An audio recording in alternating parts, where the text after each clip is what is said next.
You're listening to episode 269 of the Comics Pals. We're a group of comic book journalists and friends who record a podcast together because we don't talk enough about comics in our daily lives. Willem Dafoe, more like Willem to find some more work after this fuck-ass movie. Not your best. I came in way harder than I intended to. You came in way hot. It wasn't a great joke. Yeah. No, it was a good joke. I just came in too hot. I don't know, dude. Marco, back me up here. It's a good joke. Willem Dafoe, more like Willem, don't say that joke. Oh my god. And that was slightly that was better. The joke works. But it was only better because it was like bad and it was making fun of your bad. Listen, so it's just like a joke string works. of bad. I don't know. Just like you, I think it like only barely slightly works. And even then, it kind of doesn't. Only barely slightly works. Yeah, that sounds like Kale. Yep. Yeah. We are living in a post Spider-Man No Way Home world. Pete repping the shirt, Kale repping Christmas on his shirt. Christmas sweater. Pikachu. Marco, what do you? Marco repping Swamp Thing, of course. Marco repping Swamp Thing. I'm repping I think Old Navy. Anyway, Christmas. I am repping Christmas. You're right. In my background, I have a tree in my background. For those of you who are not watching on YouTube, which you should, youtube.com/The Comics Pals. Help us get to 500 subscribers over there. We would really appreciate that. Like the video, share it with your friends, drop us a comment. All you guys are great about it, so please keep it up. On podcast hosting platforms, follow, rating, review, all that stuff is free and it helps us out a lot more than it costs you. If you leave us a review, we'll read it on the air. So go ahead and do that. On the book club front, the last book club of the year, which is going to be dropping on the 28th of December, is Scott Pilgrim. Oh, shit. Woo! Yeah. Pete is That's hosting perfect. that. Yes, indeed. I have played the video game. So you've got a good Okay. basis then. I Yeah. did have to. You've seen the movie? Not really. Kind Okay. of a Like little you've bit. like caught part of it or something like Yeah. probably 10 years ago. Yeah, exactly. Like Yeah, on we've seen HBO. any other Michael Cera movies, so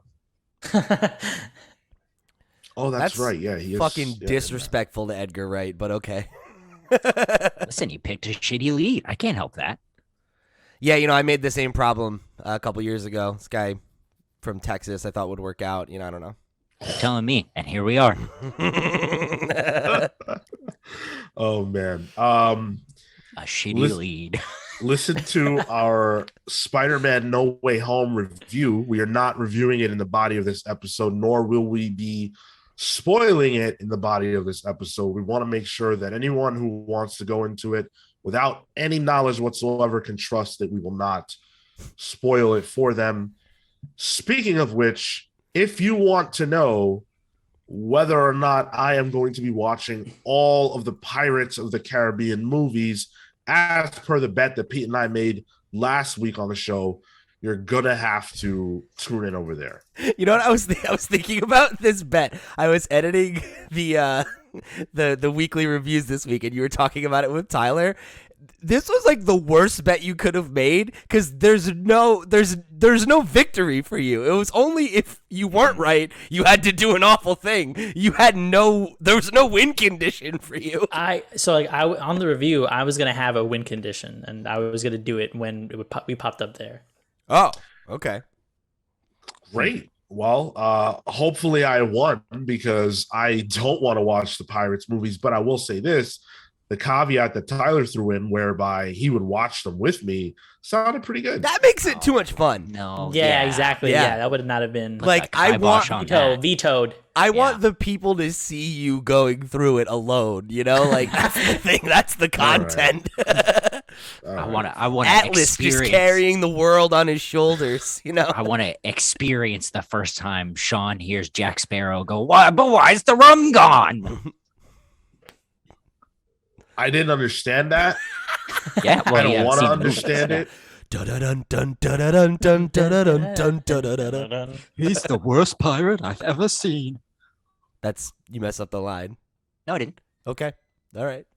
I wasn't quoting. Oh, okay.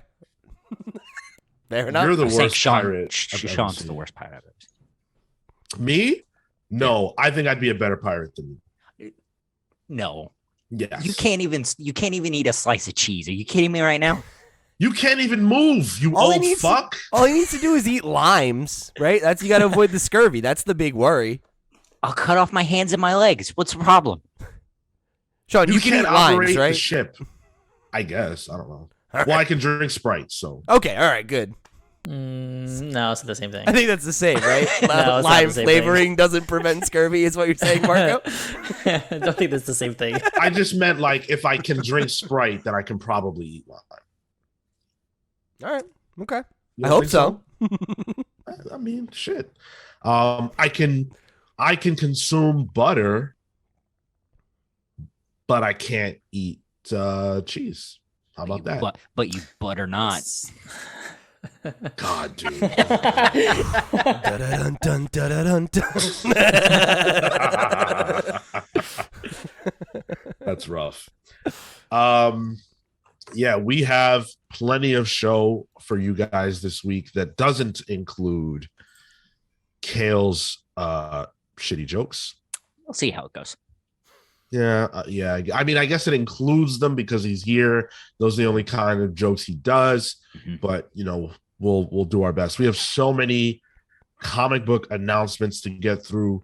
Tom King is going to be returning to the Batcave one more time.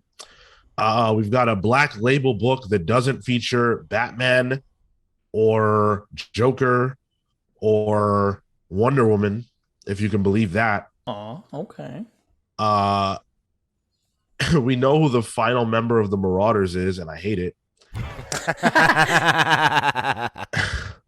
And we're going to be talking in our main comic about Kickstarter's big dumb decision. Whoa, Oh, whoa. Let's boy. have the conversation. No. Oh, we will have the conversation. But I got to tell you, man, it's not looking good for you today, Marco. Whoa, wait, hold on a second. We'll get there. Okay. All right. Can't Fair wait enough, for Marco dude. to out himself. I mean, he's out. Yeah, He's out, he's yeah, done I been did. out. Yeah, he's pretty out. My man puts his shit out on Front Street. He's like, I have bought $30,000 in Swamp Thing NFTs. NFTs. Yeah. It's all on my Twitter. Go follow. Don't screenshot. I already It's one screenshotted all of it. You know what? Speaking of NFTs, Fucking today. All right. Sorry. I have a bone to pick with AMC. You I'll didn't tell get you it. why. I didn't get it. Because you're not a shareholder. No, Marco. Listen, man. Okay. I got My excited. aunt's coworker, okay, who calls me sometimes, This Yes. sounds shady as hell already. he got his NFT, and he's not a shareholder. Huh. And I got my ticket before him. So So they owe you, know you what? an NFT. AMC, you owe me an NFT ASAP. TY. Do you want me to steal it for you? Yeah. Here's Okay, what we're gonna do. hang- We're gonna ask hang on your just a second. aunt's coworker to show it to us. We screenshot it real quick, and then we own Yeah. it. That's a good strategy. Yeah. Mhm. I didn't think of that. There we go. Look, But if I you ever just- need advice committing crimes, Sean, you know we're here to support you. That's yeah, I do appreciate that. I just feel, I feel robbed. I didn't. It's not that I like NFTs. I just figure if they're giving them out and there's money to be made, right, and Yeah. it's free for me, I should just sell it. Oh sure. Look, if some idiot wants to pay you for a JPEG, then yeah, I mean, that's Why not? Exactly. cash. I in. would have sold it, Yeah. but oh well. I do have an announcement to make. We collectively have an announcement to make. And so I am going to turn it over to Pete to make the announcement for today. Yeah, so I have some news to share with you, pals. The upcoming episode, next week's show, which will be our last for the year, will also be my last show here with the Comics Pals. The last regular show, the book club comes out. Will come out afterwards, yeah. So, I'm sure that there are some questions that come with that. So, I'll try to keep it brief because I don't want to, eat up too much airtime here. But I want to just start by saying thank you to the listeners for giving me this platform, not only to talk about comics every week with some of my best buds, but that also let me, live, like some of like my personal dreams. I got to be a member of the press at Comic-Con, interview creators who I've spent like most of my adult life looking up to. And I even got to be a comic book character. So, that's something I wanted since I was a child. So, none of those things would have been possible without you listening and your support. And, it really, really means a lot to me that y'all have chosen to make our show a part of your week every week. And, invited us into your homes and your lives. So I want to start by just saying thank you for that. And as for, why it's happening, I think the shortest answer is that, despite how much I love doing the show, as I'm getting older, I am kind of looking to slow down a little bit and spend less time working and making content and, just kind of being a person a little bit more. And, I think beyond that, wanting to kind of step back from journalism a little bit and, just enjoy comics as a fan again, rather than a critic. So, I think from where things move from here, right? Like, I know that I leave the show in extremely capable hands, and, I am excited to see what the guys do from here as a listener. And, I hope that this is not the last time that I'm on the show or the last time that you hear from me here on this platform. But, again, just thank you so much for tuning in and caring about what I had to say and accepting me. So thank you so much for that. And, if you want to keep up with me, you can always find me on Twitter. I'm around. I'm sure I'll still be, in the Discord from time to time talking about books and stuff. So it will hopefully not be the last time that we speak. But, again, thank you. And I love you. Well, we love you too. I think that everyone who's listening right now probably, feels the same, that it is a big loss. And thankfully, this is not your last episode, as you said. So we will be seeing you again. Even after that. Yes. And all I want is to make sure that these last few things that we do together are going to be awesome. And so it's cool that we get to talk about Spider-Man No Way Home and all the cool stuff we're going to talk about today and in the next week or so. So there's a lot of stuff still to go before we do officially say goodbye to Pete, which will be again on our next show.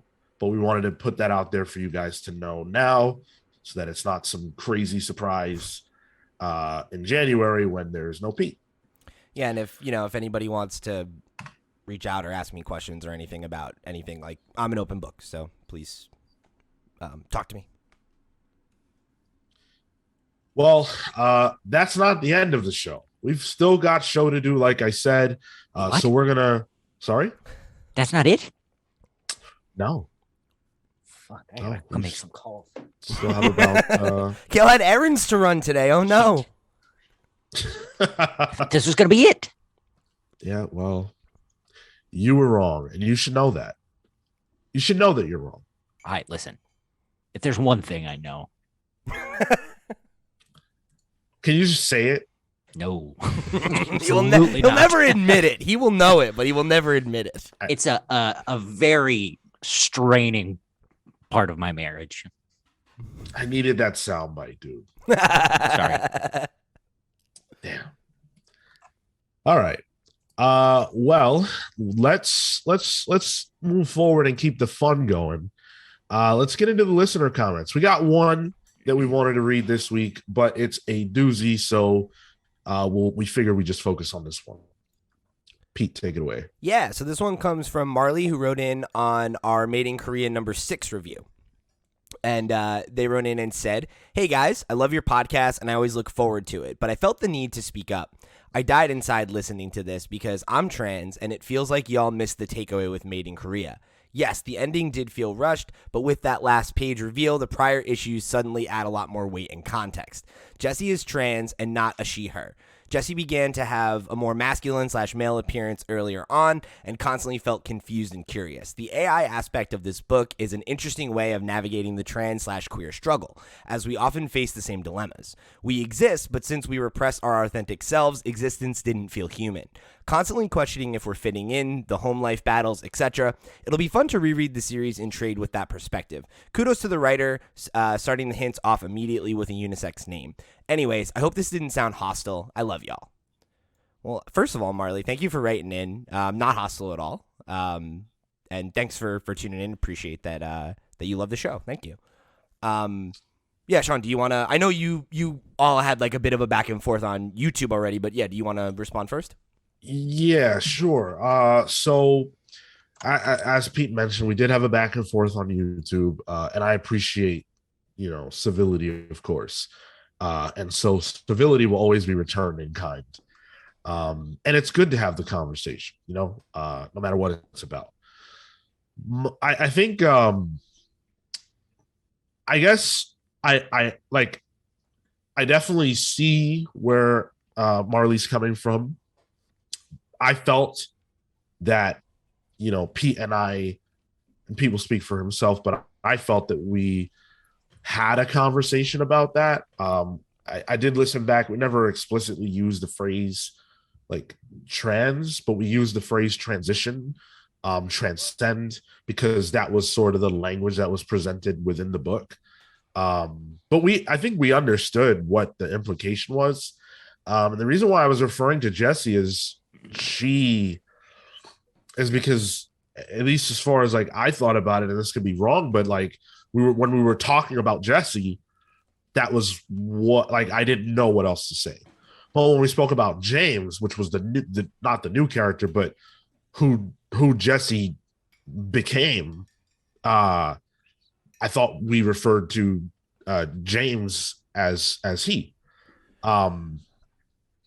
Something I think I remember seeing in one of Marley's comments was that there were times where we were having the conversation about Jessie, and we're like kind of interchangeably using those pronouns. And like, I know I shifted to trying to use gender neutral pronouns at one point because I kind of like was hitting a point of like, okay, like we haven't explicitly had this character's gender addressed post transition. And right. Just because someone transitions doesn't inherently mean that they switch pronouns to like from she, her to he, him. So I that's something that like I think listening back, I definitely see where you're coming from, Marley, and I feel like at least to speak for myself, like in the way I was trying to dance around it, I probably could have put a finer point on that just to clarify what I was trying to say. So I appreciate that feedback. Yeah, it's definitely like I agree with Sean in terms of I feel like we got what was trying to be put down, and we definitely appreciated it and praised it for that. But I think listening back, I recognized that like just some of the ways in which I expressed what I was saying, it probably wasn't always clear what I was trying to get across or why I was saying what I was saying. So I think that's like something that you know is something I know that I'm always trying to personally work on, is just, you know, like being more thoughtful about my language and how I use it, because, you know, obviously like our intent was not to make you feel any kind of, you know, negative way about it. So yeah, I am sorry that you had that takeaway. And I feel like your feedback was helpful to, you know, to keep that in mind next, excuse me, to keep that in mind next time and moving forward. So I do appreciate you taking the time to write in, Marley. Yeah. And in addition, I would say to what Pete had mentioned about they're not, or at least for me, because I do agree, not feeling like there was full clarity about what James's gender identity was. Just because like the dad refers to James as son. So I guess we probably should have, made that assumption, but that can also be problematic. Yeah, I guess like, because even in the review, right, I said like I want to explore this. You know, what does this mean? What does this mean for James? Was because I wasn't even like when I first read the comic, I wasn't even sure that meant fully that Jesse had transitioned.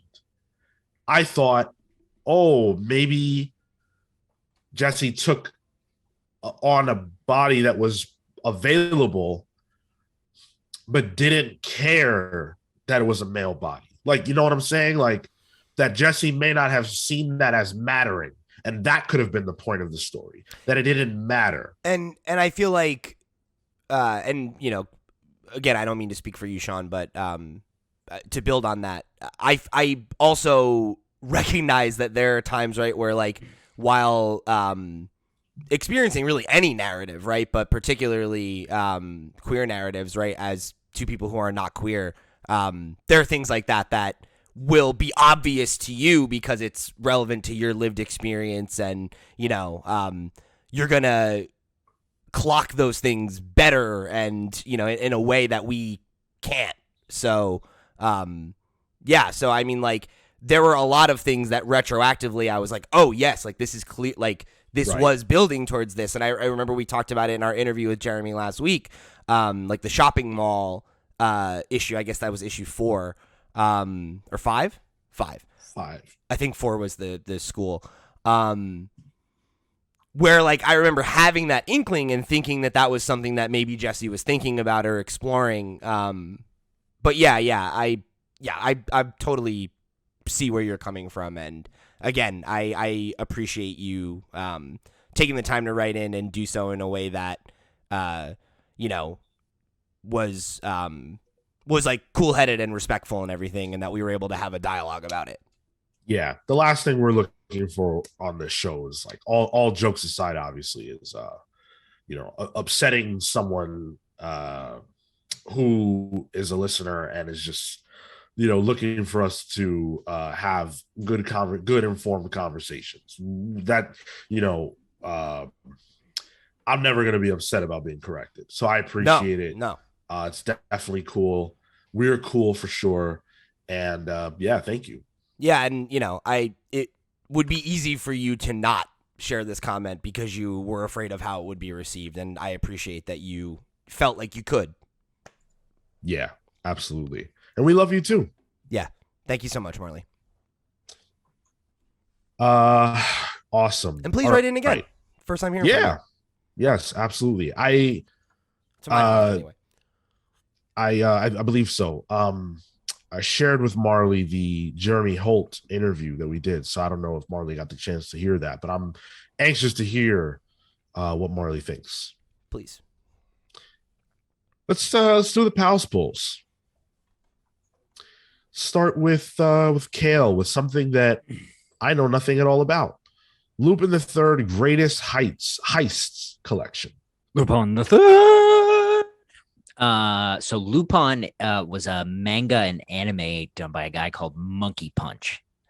Wait, what? That's fucking awesome. His name I is know. Monkey Punch. Yeah. That's sick. And it's a heist story, several stories. It's about a thief and his friends and the cop that chases them and the various femme fatales that are sexy, and he's chasing them, and it's tremendous. Easily one of my favorite animes of all time. I watched it on Toonami as a kid. I haven't read any of the manga, but I guess this week Seven Seas is releasing a hardcover collection of the greatest heists, Nice. which I assume are the greatest stories. Right. So I'm pumped. Kale, so I looked this up because I needed to understand why his name was Monkey Punch, and I just found a great anecdote. Apparently, he wrote for a magazine, and the editor of the magazine suggested the pen name, and he didn't like it, but he said that he agreed to it because it was his boss's idea, and the project was only supposed to be a 3-month project, but the project was Lupin the Third.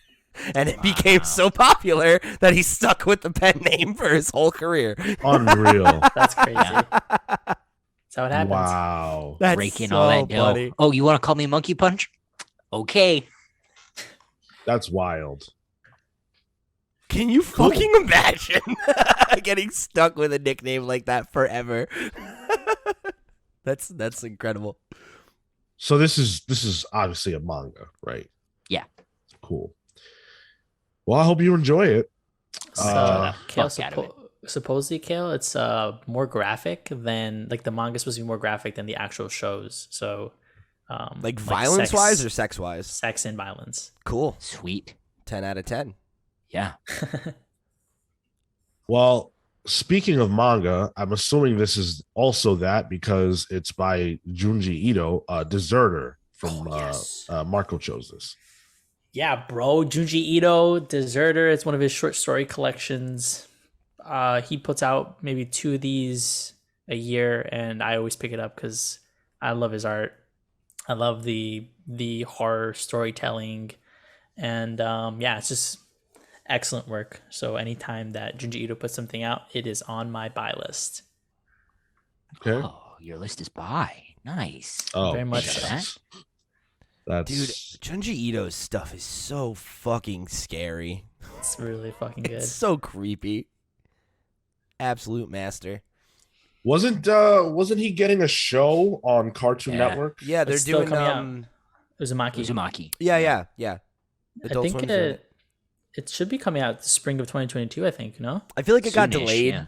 Oh, did it? but I think it still might be next year. I'll look it up. Yeah, I'm Well, very while much looking you- forward to that. While you do that, Kale and Marco, why don't you guys chat me up about Nightwing 87? Oh, okay. Have you caught up on Nightwing? No, not yet. The thing that I'm excited about this though is the art in this book is supposed to be one continuous image. Yeah. What? What? That's awesome. All I 20, have to know how it's gonna work. yeah, Cool. all 22 pages are actually one long Yeah. sideways strip, and the pages are going to break up whatever that whole continuous thing is into 22 pages. I see why Tom Taylor got that exclusive contract because he's got these ideas. Obviously, Tom Taylor does not draw Nightwing. Bruno Redondo does. But, I'm sure that they workshopped that idea and brought it to DC, and DC was Yeah. like, holy shit, we need this guy exclusively. Tom Taylor's really good.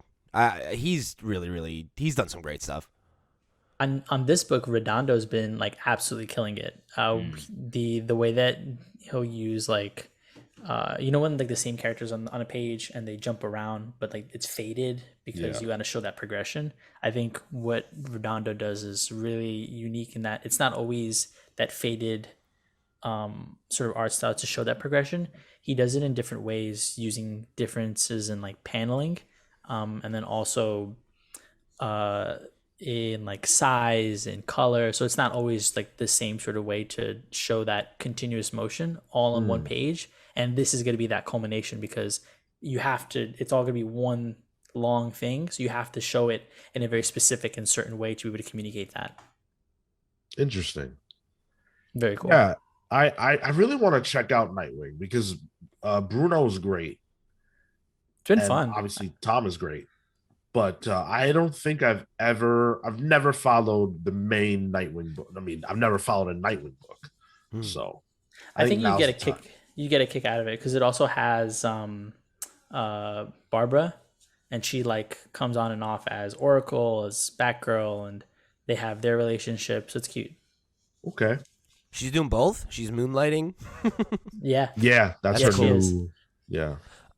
So for what it's worth, Uzumaki is scheduled to premiere in October of next year. Oh yes. Fuck yeah. Eyes Let's peeled. go. Pete chose Catwoman Lonely City #2. Yeah, I really enjoyed the first one. We did a review for this on our Thursday reviews a couple weeks back, whenever issue 1 dropped, and I thought it was like a really a pleasant surprise. You know, it's very much one of those kinds of like, take this very well established character and we're gonna do like, what if we told the last Catwoman story? Like, it has that one last ride kind of energy to it a little bit. You know, the loose premise is Selina's just getting out of prison, and you know, she's needs to make some money and is trying to kind of like, you know, orchestrate one last job kind of thing, but she's older, she's moving a little slower, you know, like Gotham has changed a lot while she's been away, all that kind of stuff. It's a familiar framing device for a superhero story like this, but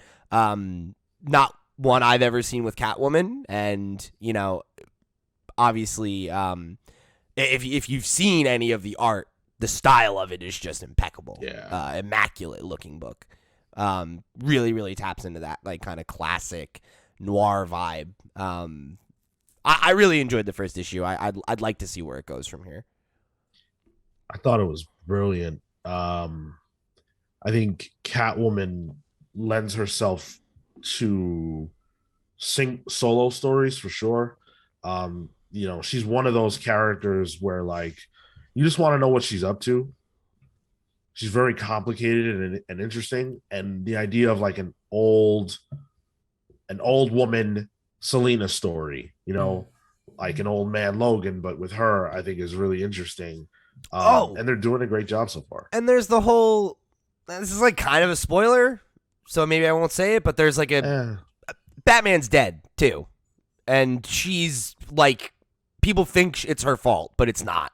And that's another thing that we don't know why or what happened or anything, but that's one of the other major framing devices that obviously is going to put it in some different directions too. I like stories that are Batman stories that are not about Batman. And like, I don't mean that about like, oh, it's about the family or whatever, but like the idea of like, it's a story where the absence of Bruce is a character. That's cool. Yeah, totally. Yeah, I think also just it's a Black Label book, and I think that publisher's been putting out, or that imprint has been putting out pretty good, consistent work. Cliff Chang, and the format, actually, it's this oversized, more square format. Oh yeah, that is really, really cool. What would you know about that, Marco? It fits the iPad better.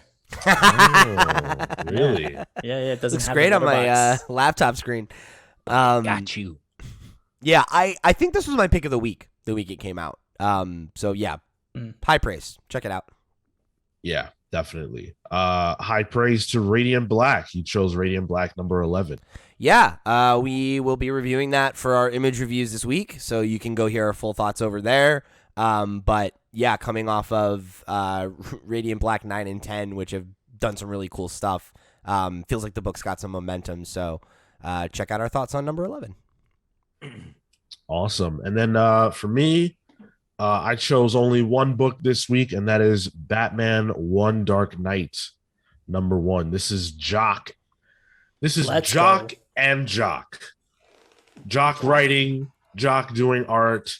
I love Jock. I think Jock's amazing. one of the best Batman artists of all time, I think. And I can't wait to see what story Jock has to tell here. It seems interesting. A new villain named EMP is shutting Gotham down, and Batman has to stop him, and it's going to take him one long night, one dark night to do that. So I'm really excited about this issue. I think it's going to be a lot of fun. And The cover is so dope. Yeah. It's so cool. Is it a one-issue story, Sean? It says chapter 1. Yeah, I was going to say. It looks like it's one of 3. Yeah. It's going to be cool. I think it's going to be worth checking out. Because it's Jock. Can't go wrong. Can't go wrong with Jock. Exactly. You know who else you can't go wrong with these days? Not you, Kale. Not at all. Elon Musk. No, I'm just kidding. Yeah, let's go to the moon. I'm out. No. That's Pete's leaving a week early. That's our NFT conversation, crypto conversation later. No, I was speaking about Tom King, actually. Oh yeah, yeah, who really has been on a roll lately. Feel like my man's back on top. Yeah. Tom King has been hitting. Rorschach was awesome. Strange Adventures was awesome. Batcat's been a book that's been coming out. And so we've got stuff. Have any of you been following the Supergirl book? No. I fell off. I wanted to, but the first issue, I just couldn't really get into it. I don't know, man. I tried. It's a prose novel. That shit is like wordy as fuck. Sure. Did you read more than the one, Marco? I made it to issue 3. Wow. And I was just like, I can't do this. Yeah.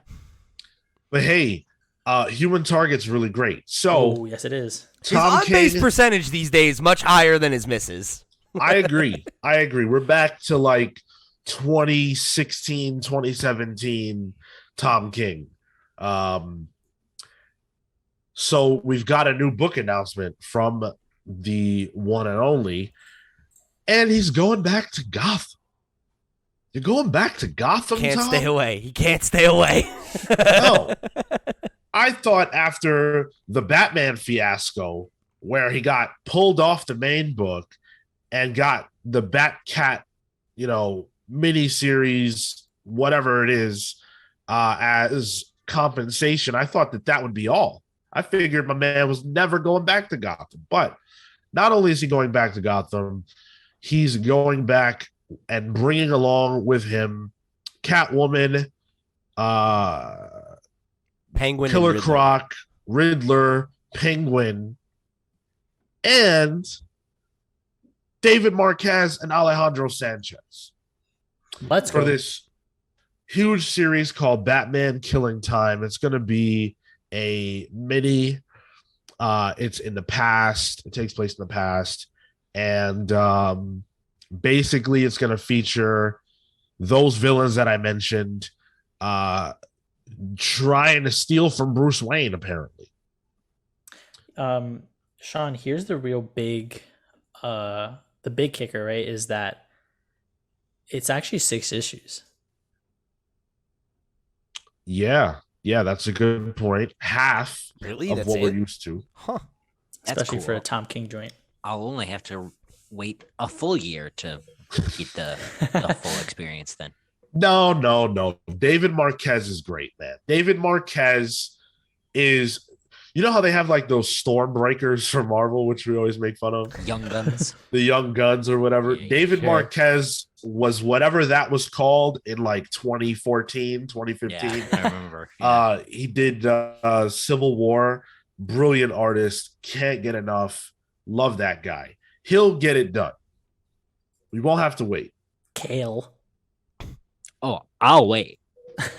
And if for those of you who like go through the link, this Peach Momoko variant cover, Oh, it looks good. fire, dude. Oh, Yeah, so It's sexy. real good. Dude, I got to tell you, as long as they want to make covers with Catwoman on them, I want to buy them. Like, look at the Kale New variant. I hope that's right. With Catwoman on it and Riddler. Yeah, that's a really good one. That's phenomenal. But then right below that, you have the Alex Garner variant. Oh my god. That might be my favorite one. Yeah, man. It's really good. And then when you get a little deeper and you look at the unlettered previews that we're checking out here, look at that page with Catwoman where she's like pointing at those guys and she has the whip. Yeah. Please. It's solid. It's a really, really good Michelle one. Pfeiffer. Michelle Pfeiffer. Even the last one, like, can we talk about this? The last preview page of is Batman like uppercutting Killer Croc. Look at his fucking thighs. Like, that's nuts. He has like a fucking 18-pack. It's nuts. On his thighs. Dude, my man has been crushing watermelons. Yeah, that is over the top insane. Batman is thick. Yeah, but okay. I'm about it. Yeah. It all looks great, frankly. I mean, I don't know. I like the idea of Tom doing something that's like a little more like low stakes. You know, like I feel like a lot of his books are so like heavy and it's about death and betrayal and PTSD and trauma and it's like this feels closer to the ground in a way that I'm interested to see what that's like from him because I don't feel like I've ever read a story from him that felt low stakes, you know? Like even his like one-offs are like, yes, the world ended and this character's wandering the dead globe, or, you know, oh yeah, Superman can watch his wife die, like, you know, cool, like, you know, it's never light, it's never breezy. Well, you don't remember Strange Adventures, the simple story about a guy who, yeah, I mean, there's no way to talk about it without spoiling shit, but it's not, it ain't good, I'll tell you that.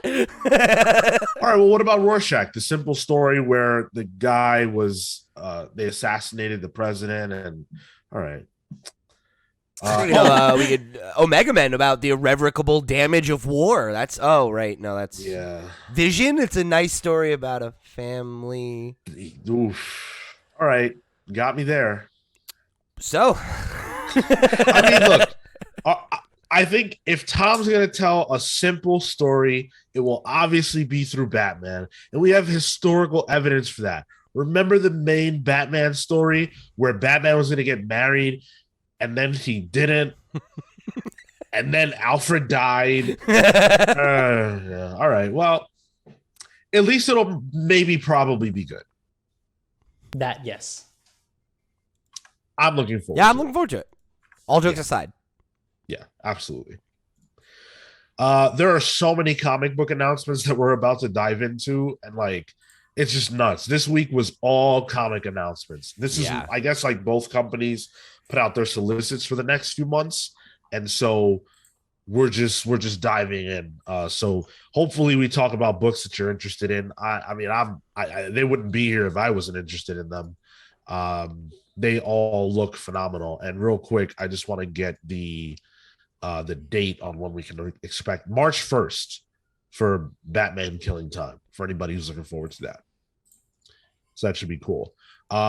What also should be cool is the new Black Label book that we have learned about. It's from Joshua Williamson and Leo Max or whatever. That's a name. That's an interesting name. And it's called Rogues. So it's about, obviously, the Flash's Rogues Gallery. Okay. And it's like an old Rogues Gallery story. Like, they're all older, and this is their last big heist that they got to do. And I guess Captain Cold is, leading the squad, and they're going in for the last job. Fucking sold. Captain Cold is one of my favorite characters ever. Yep. I love a one last job story. Like it just works when it works. And yeah, I mean, this could be a lot of fun. Yeah, absolutely. I have grown a lot of fondness for the Rogues over the last probably 5 years.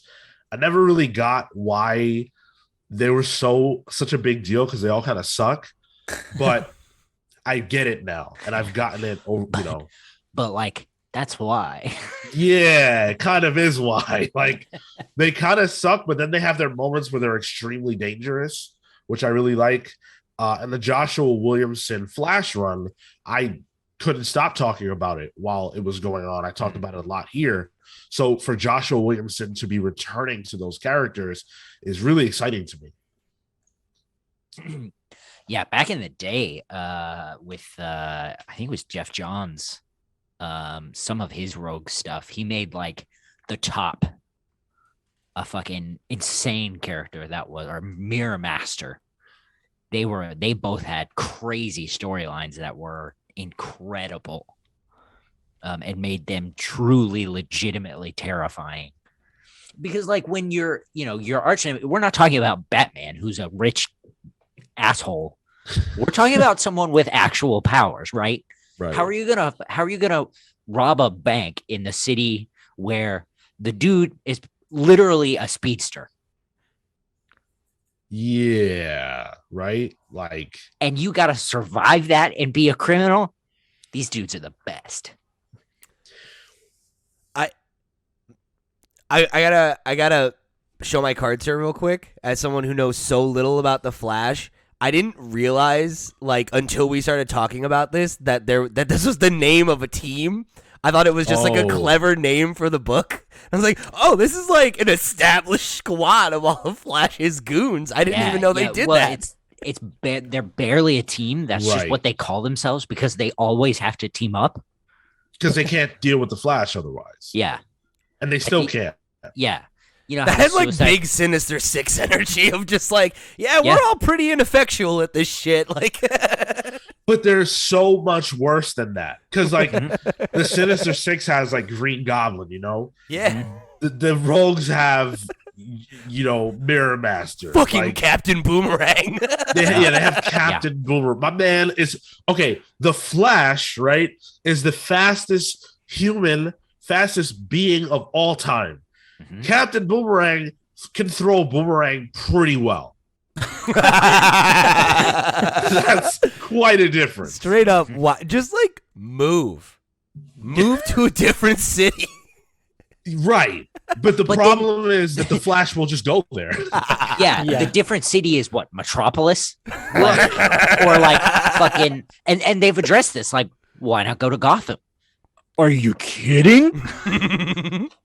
And like, based on my understanding of the relationships, the Flash, he kind of like almost sort of likes them. Like they're thieves and stuff, but they're not the worst people. And he beats them so easy. It's like, whatever.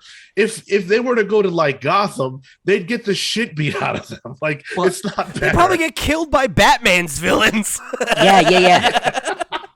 There's an episode, I don't know if you guys remember an episode of Justice League Unlimited where Batman and Orion, I think, visit Central City because Flash, I think it's for the Flash Museum celebration or something.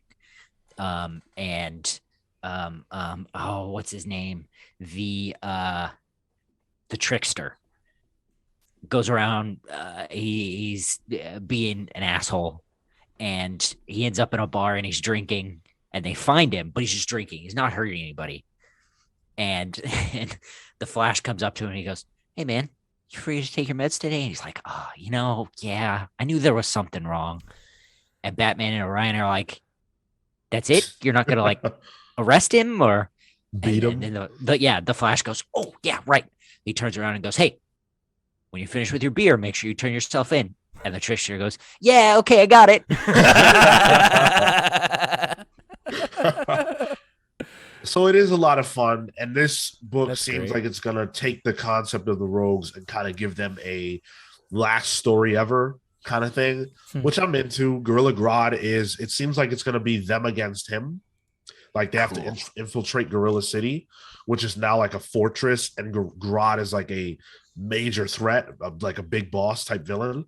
So that's awesome. That has everything I need in it. Can't wait. Dude, you brought up the Justice League thing, and it just I think it was the original Justice League series before Unlimited, and it's like the first episode where they introduced the concept of Gorilla Grodd, and I remember being a kid, and it blew my fucking mind. It's like, you're telling me that one of the Flash's main villains is just a genius gorilla? Here's the thing. Not even one of his main villains. Fair enough. Like, the Rogues are his main villains. Gorilla Grodd's like one of the special ones that comes around every now and then. Sure. Yeah, it blew my tiny mind. We can expect Rogues in again, of course, in 2022 in March 22nd. Nice. So Good stuff. can't wait for that. Yeah. Double dose of good news, because Nice House on the Lake has been solicited for March 2nd. Let's go. Or rather, for March 1st is when it will be coming out. For the second act. We're back. That's not bad at all. encouraging. Yeah. I was really thinking that was going to be like a long fucking break. Yeah. Oh, I didn't think it was ever coming back. It was like one of those abandoned image stories. I figured we would wrap it at some point, but I was anticipating like at least like a year, or close to it anyway. Me too. Yeah. That's really cool. I'm glad. Yeah. This is like a little bit longer than we'll be waiting for Swamp Thing. Yeah. Which is like a not, month it's longer. fine. So. I was mentally prepared for like a Battle Chaser situation. Just like it'll come back in like 10 years when he finally decides, oh yeah, I'm done with this Substack stuff, This is cool. I'm glad that he didn't make that decision. Like, obviously Tinian's got a lot of like irons in the fire right now, and it's a really exciting time for him in his career.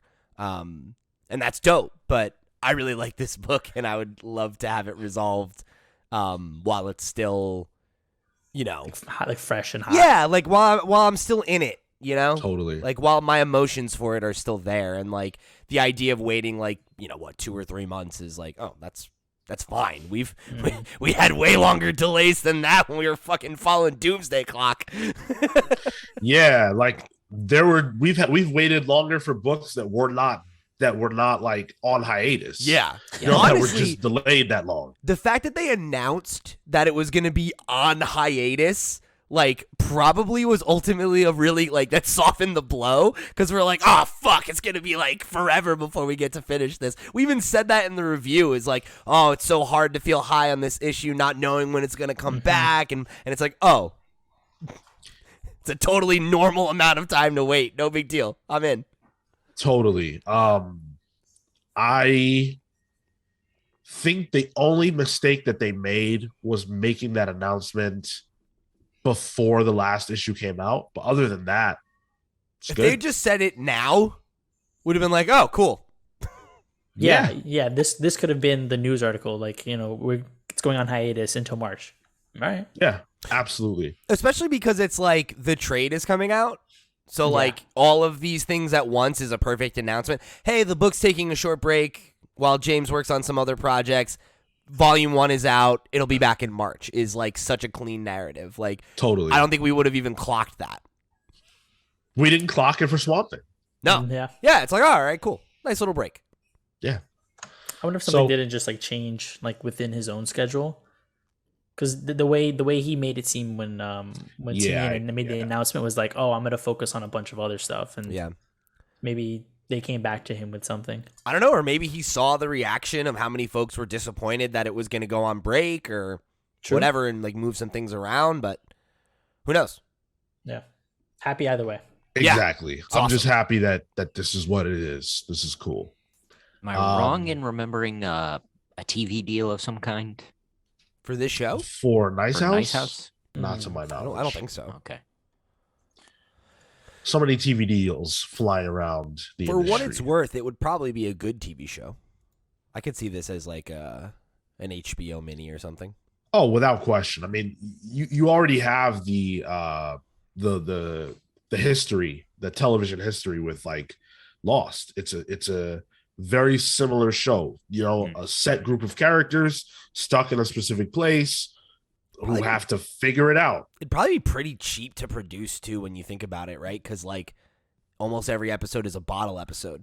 You just need like one or two really well developed sets, and then so much of the action is just in the house, you know? Yeah. Oh, it's a 12-issue run, so this is actually going to be. So this is just going to be the second arc, and that's it in the story. Cool. Good with that for sure. Let's keep the hits coming because they're all these announcements except for one. You know the one are awesome. So this one is actually from Marvel. They have announced that because it is Carnage's 30th anniversary. Like, who cares about that? Carnage rules, we do care about, Sean. We care about that. You're right. With a Z. That's true. With a Z. Only with a Z. Rob V, our boy, is teaming up with Francesco Manna to do a Carnage book. Cool. I'm in just because it's Rom. Like, you know, like I don't super care about reading another Carnage story. I feel like we kind of Maximum Carnage. That's the only one you need, right? But man, Rom is great, and I think the thing that we regularly, or at least I know I'm always saying about Rom is like he does a really good job of breathing new life into old concepts, and that is something that Carnage could sorely use. So, have at it, man. Like, give me your craziest Carnage story. Let's see what you got. He must be in the slime phase of his. He's tentacle gang. He's all about muck. Yeah. And we all know what muck spelled backwards is.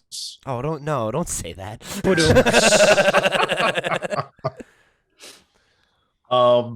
Had to.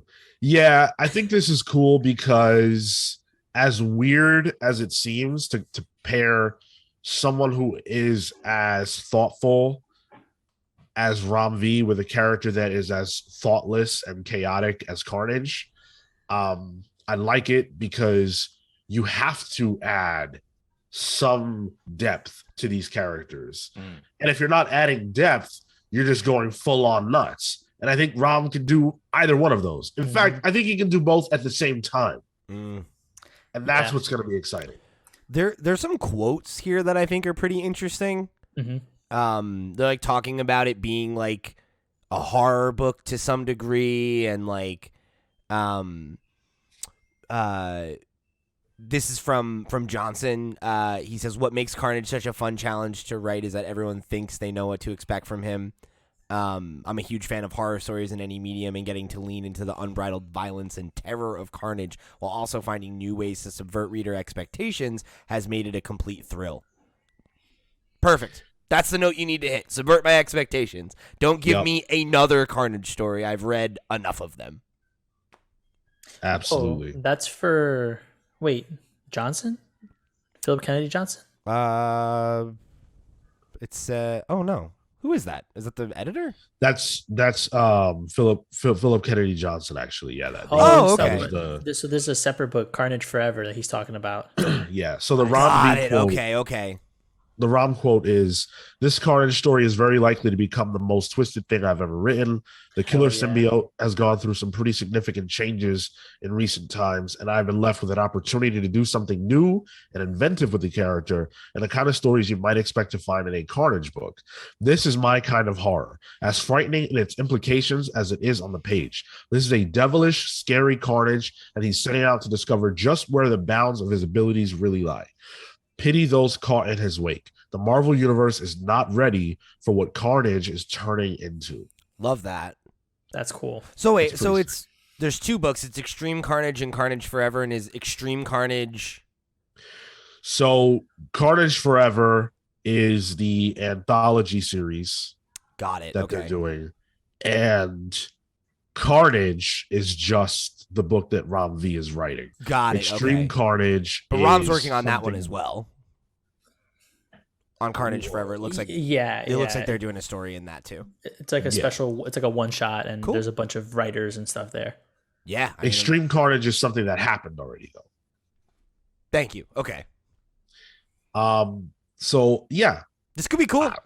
This is awesome. Absolutely down. I think like even when we read Carnage for the book club, like that madness aspect, I think was wacky and like goofy the way that it was portrayed in that book, but I think you could take that into so many other kind of elements and take it into so many other ways that with capable writers like these guys, that's gonna be fucking cool. Yeah. This is awesome. And again, March 2nd. So like this is just a wave of March solicits, which sucks in a way because we do have to wait until March, but boy, wow. Both the big two are coming out swinging in March. Speaking of which, this is probably the announcement that I am most excited about. Oh, yeah. Alex Ross is going to step into the writer's chair for Fantastic Four Full Circle. But there's two things that make this even crazier. Alex Ross writing, I don't think we've ever seen that before. At least I have absolutely never seen that before. But not only is Alex Ross going to be writing it, he's also going to be illustrating it. And it's a graphic novel. It's an OGN. That's crazy. Yeah. That's very interesting. Yeah. That's fun. That's cool because you can take I feel like a lot of manga does this where the writer and the artist are the same person, and so you could really communicate the things that you want in the way that you have it in your head. And for such a visual like superstar like Ross to be able to communicate that one effectively through his own art, but then be able to communicate the story that he wants to tell, this is just advantageous for anybody who's going to pick this up. Like that's awesome. Yeah, I mean, there's some shots of the interiors that look fucking incredible. And also, there's like a quote here from, I believe, the editor of the book. Charles Kochman. And he says that in Fantastic Four Full Circle, Alex revisits a classic Stan Lee, Jack Kirby comic from the 1960s and introduces the storyline for a new generation of readers. We talked about this with Thing. I'm a sucker for that when it's done well, right? It's the Spider-Man Blue equation. I feel like Ross is particularly well suited to that kind of story just because his style is so... It evokes that like classic feeling. There's something almost like Rockwellian about his art, you know? And it really taps into that like Americana in a cool way. So yeah, for him to be doing a story that's kind of like inherently rooted in like history and kind of that retro feeling is something that I feel like he's so well suited for. I'm sure he'll nail that. Mm-hmm. Yeah, I think that's exactly what his art style for the time period that Fantastic Four is supposed to be in, a perfect marriage. These colors on the covers and the art, crazy, wild, like holy shit. Highlights. It looks nuts. It's something that we've been talking about a lot in our the Thursday reviews on just like the color palettes that a lot of creators are using right now. Mike Spicer is one of them in particular that I think we've shouted out a few times on just using these secondary like neon highlighted colors to accent different things in the book, make things pop. Like for whatever reason, there's blue on the Thing's face here, but that's a contrast to the orange color and the red that's like flashing alongside him as well. Fucking crazy.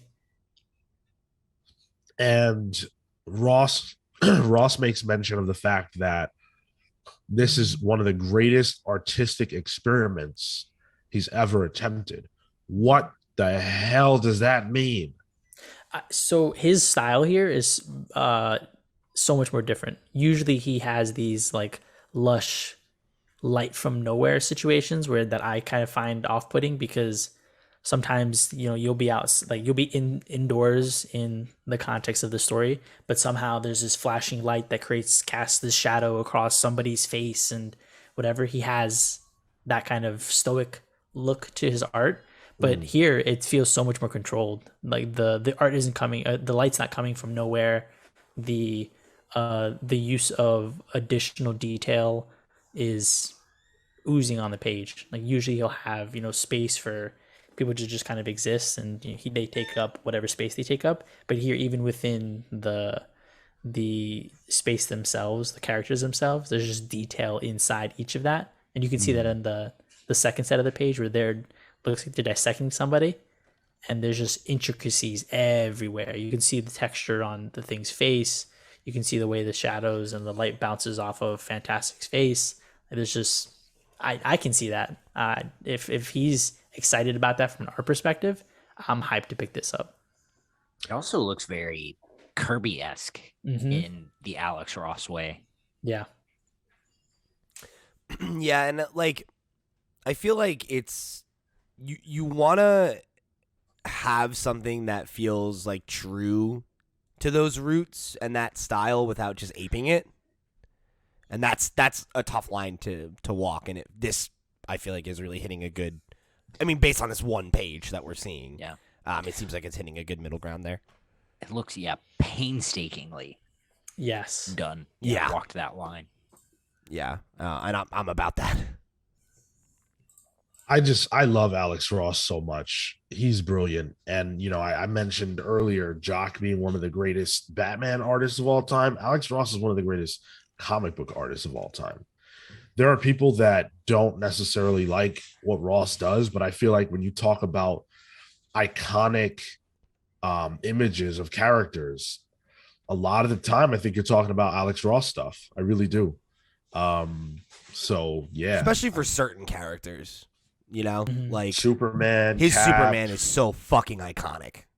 Yeah, absolutely. So yeah, this comes out in August, actually. So a little bit of a wait there, August 2nd. But I'll definitely be first in line for this one. 100%. This is cool. Yeah. Now that we've gotten everything cool out of the way, let's talk about what's not cool. And I don't like to just get on here and like bad talk things. I really don't. It's not fun. Sometimes What are you, Kale? No, because Kale does it in a way that's not funny. I try to be funny. Sorry, Kale. This announcement. Try to be funny. Yeah, but it doesn't work. This announcement is rough. Out the gate. We'll see what happens. But the Marauders have found the final member of their team. As it turns out, Cassandra fucking Nova is going to set sail aboard the Marauders in Marauders #1, written by Steve Orlando. Is it bad if I don't know who this is? Yes, Pete. I don't remember this character. Who is this? Yeah, it's not great.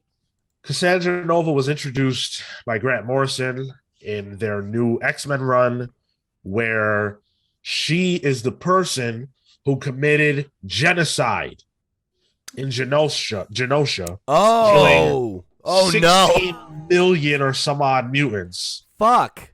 Wait, what? This is the genocide that caused Emma Frost her mutation, and like her secondary mutation, where she got the diamond form. And it's kind of what like elevated her into like more primary X-Men member status. This all happened during that run. So sorry, go ahead. Not Grant Morrison's new X-Men run, but Grant Morrison's new X-Men run. Yes. The title was New X-Men. This is from like the 2000s. Thank you for that clarification. So Marvel had an announcement, and apparently, because for those of you who don't know, like me, this is a fun fact. Cassandra Nova is the unborn twin of Charles Xavier, who reformed herself as a psychic entity in Grant Morrison's new X-Men. What? Yeah, I was gonna get into that business too. What the fuck, Grant? By the way, actually love Cassandra Nova. Not in the way of like genocide is great, in the way of like good character written well by the Sure. person who created her, right? Grant did a great job. Everything after that, but I've got more bad news for you, okay? Because it doesn't stop at Cassandra Nova. Mutant genocidist is also a member of the Marauders. Cassandra Nova, notably, not a mutant. Oh, really? Not Wait, what? even a mutant. Yes, What? Correct. Not a mutant. I mean, neither's Lockheed, right? Yeah, okay. I'm just kidding. That was a Now's troll. not the time for that. Okay, Pete? I'm sorry. This is not the time. Okay, because Cassandra Nova, like, okay, Apocalypse, right? We all said, wait, whoa. What is Marvel doing? This is nuts. How could you have Apocalypse get a seat at the table, right? Perfect, though. It was perfect. It was bold, right? And it was different, a little nuts, but it made sense. We all understood because it was for the greater good. Apocalypse cares about the greater good of mutants, even if he goes about it in an insane way. We get that. It was a crazy thing, but not a thing that was like unheard of, right? It's like, oh yeah, okay, like this is a radical new age for mutants. I could see him being down with the cause. Right, exactly. And it was being done by someone who we all said, you know what, this is crazy, but if someone can pull off crazy, it's Jonathan Hickman. Yeah. And the next issue, after we saw Apocalypse, we were like, oh, yeah, sure. I'm fucking sure. in on this. Right. Which is my only trepidation from this, like, approach. Because it's not like, I have nothing against Steve Orlando at all. But Jonathan Hickman is the visionary behind all of this, right? Can Steve Orlando pull off a Hickman-esque turn and make me feel like this is okay? I don't know. I'm thinking not. Not because it's Steve Orlando, but because it's Cassandra fucking Nova.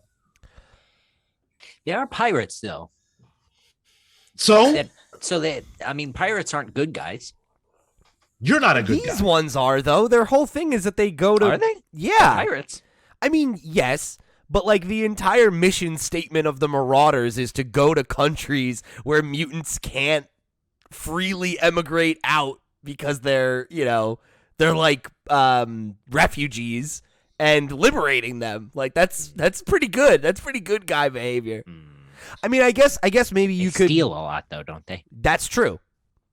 But it doesn't count if you steal from jerks. That's what I learned. All right, that's Robin Hood. I feel like you could potentially have like a narrative here where like Cassandra Nova wants to make right on what she's done, and that's why she's gonna do this and everything. Like I can see the line being drawn there, but like I don't know. Okay. What if she's going the opposite way of Xavier now? Xavier's descending into his villainy or whatever. And Cassandra Nova's like, well, guess I better figure out how to be a good guy. Okay. So here's the kicker. In the promo image, Cassandra Nova says, I am here to ruthlessly Sorry. She says, I'm sorry. My bad. What's so funny? Whoops. Just the idea that that's all she would say. She shows up and she's like, "Oh, my bad, guys. What's up? I didn't know what I was doing. Sorry for all I the never had any genocide." parents. My bad. I guess that was rough what I did. My fault. That was in retrospect not cool. Real dick move. I was a little nuts back then. I'm better now. Want to team up? So she said, I am here to ruthlessly defend our kind. I've grown so bored of bloodless hands. Oh, cool. So she seems like she's in a good place. So she's a mutant now? I don't know. Sounds like something a pirate would say for sure. Also, go ahead. I was just going to say that, I mean, technically, Kate is still not able to travel, right? But she's still technically a mutant. Maybe there's like Yeah, but she was never not a mutant. I thought that we found out that was just because of there was like a reason it was happening because of her powers, right? Yeah, it was related to her power set. Okay, never mind. This feels like more of a Moira situation where they're taking a character who wasn't a mutant and be like, actually, we found out she's a mutant. Maybe it is. Yeah, well, it's weird. It's weird because she copied his body, so she has his genes, but she's not a mutant. Like her origin is not in being a mutant at all. She's something called a Mamundri or whatever, a Mamandri, whatever the hell she is. Yeah, some crazy thing that Grant created. Sure. But she's not a mutant, and she doesn't like mutants. She killed 16 million of them. Are we gonna like? So remember we saw that that promo image I think we talked about on last week's show where they were showing like it's the new era and there was like that big promo image and there was like Juggernaut and Deadpool and like obviously they're not mutants either. I'm one like is that going to be like a thing now? Or are we like opening? Okay, you know what? Like y'all are mutant adjacent. You can come in and join the squad. It's cool. Like I don't know. It feels weird. I guess Deadpool fine. Juggernaut's been a hero. Cassandra Nova sucks. And by the way, I'm not happy about this. By the way, in X-Men Red, she's forced to feel the weight of her actions by Jean. Like she like reverses all the like negative psychic energy that Cassandra has created by doing all the stuff she's done and like puts it at Cassandra. So I guess the idea is that now she's repentant for that and she's trying to make up for it. But the problem is that she killed 16 million people and Scarlet Witch killed less people and she was insane, right? Not on purpose. She was driven mad by the loss of her children, okay? And her dad being Magneto. And she made a mistake. And they call her a pretender and they hate her guts. How is it that Cassandra Nova could be okay, gets a pass, but Scarlet Witch went to Krakoa for a cup of tea and she got killed? Well, Trial of Magneto number 5 out this Wednesday. What? Hashtag not an ad. That was good. What's happening here? I don't know. Yeah, I don't know. That seems real screwy to me. Maybe this is the lure. Yeah, hey, I guess. Cassandra, come join the Marauders. Have a cup of rum. Have a nice conversation about. Yeah, that'd be great. By the way, can I also please? So I'm sorry. Just one last thing I have to point out. Ruthlessly defend our kind. Bored of there not being blood on our hands or whatever. Bloodless hands. Isn't the mission statement of like the X-Men, right? The mutants, Krakoa, they don't kill. Right. What is this? What is this ruthlessly defend? You cannot do that. Join the X-Force for that. And matter of fact, don't do that. Just die. Just go away. Be I was a villain. just about to say that would make a lot more sense, frankly. For her to be on the X-Force, if that's her attitude. But that doesn't. I guess that narrative doesn't. It's not as clean, right? Like that. You can see how you could construe being a member of the Marauders as repentant for your actions, but I don't know, man. That's a tough one for me. This last statement from Orlando is Cassandra Nova Xavier is back with the same malicious mind and murderous hands as ever, but how much has she changed since her last run-in with the X-Men? Question mark? No. I'm not interested.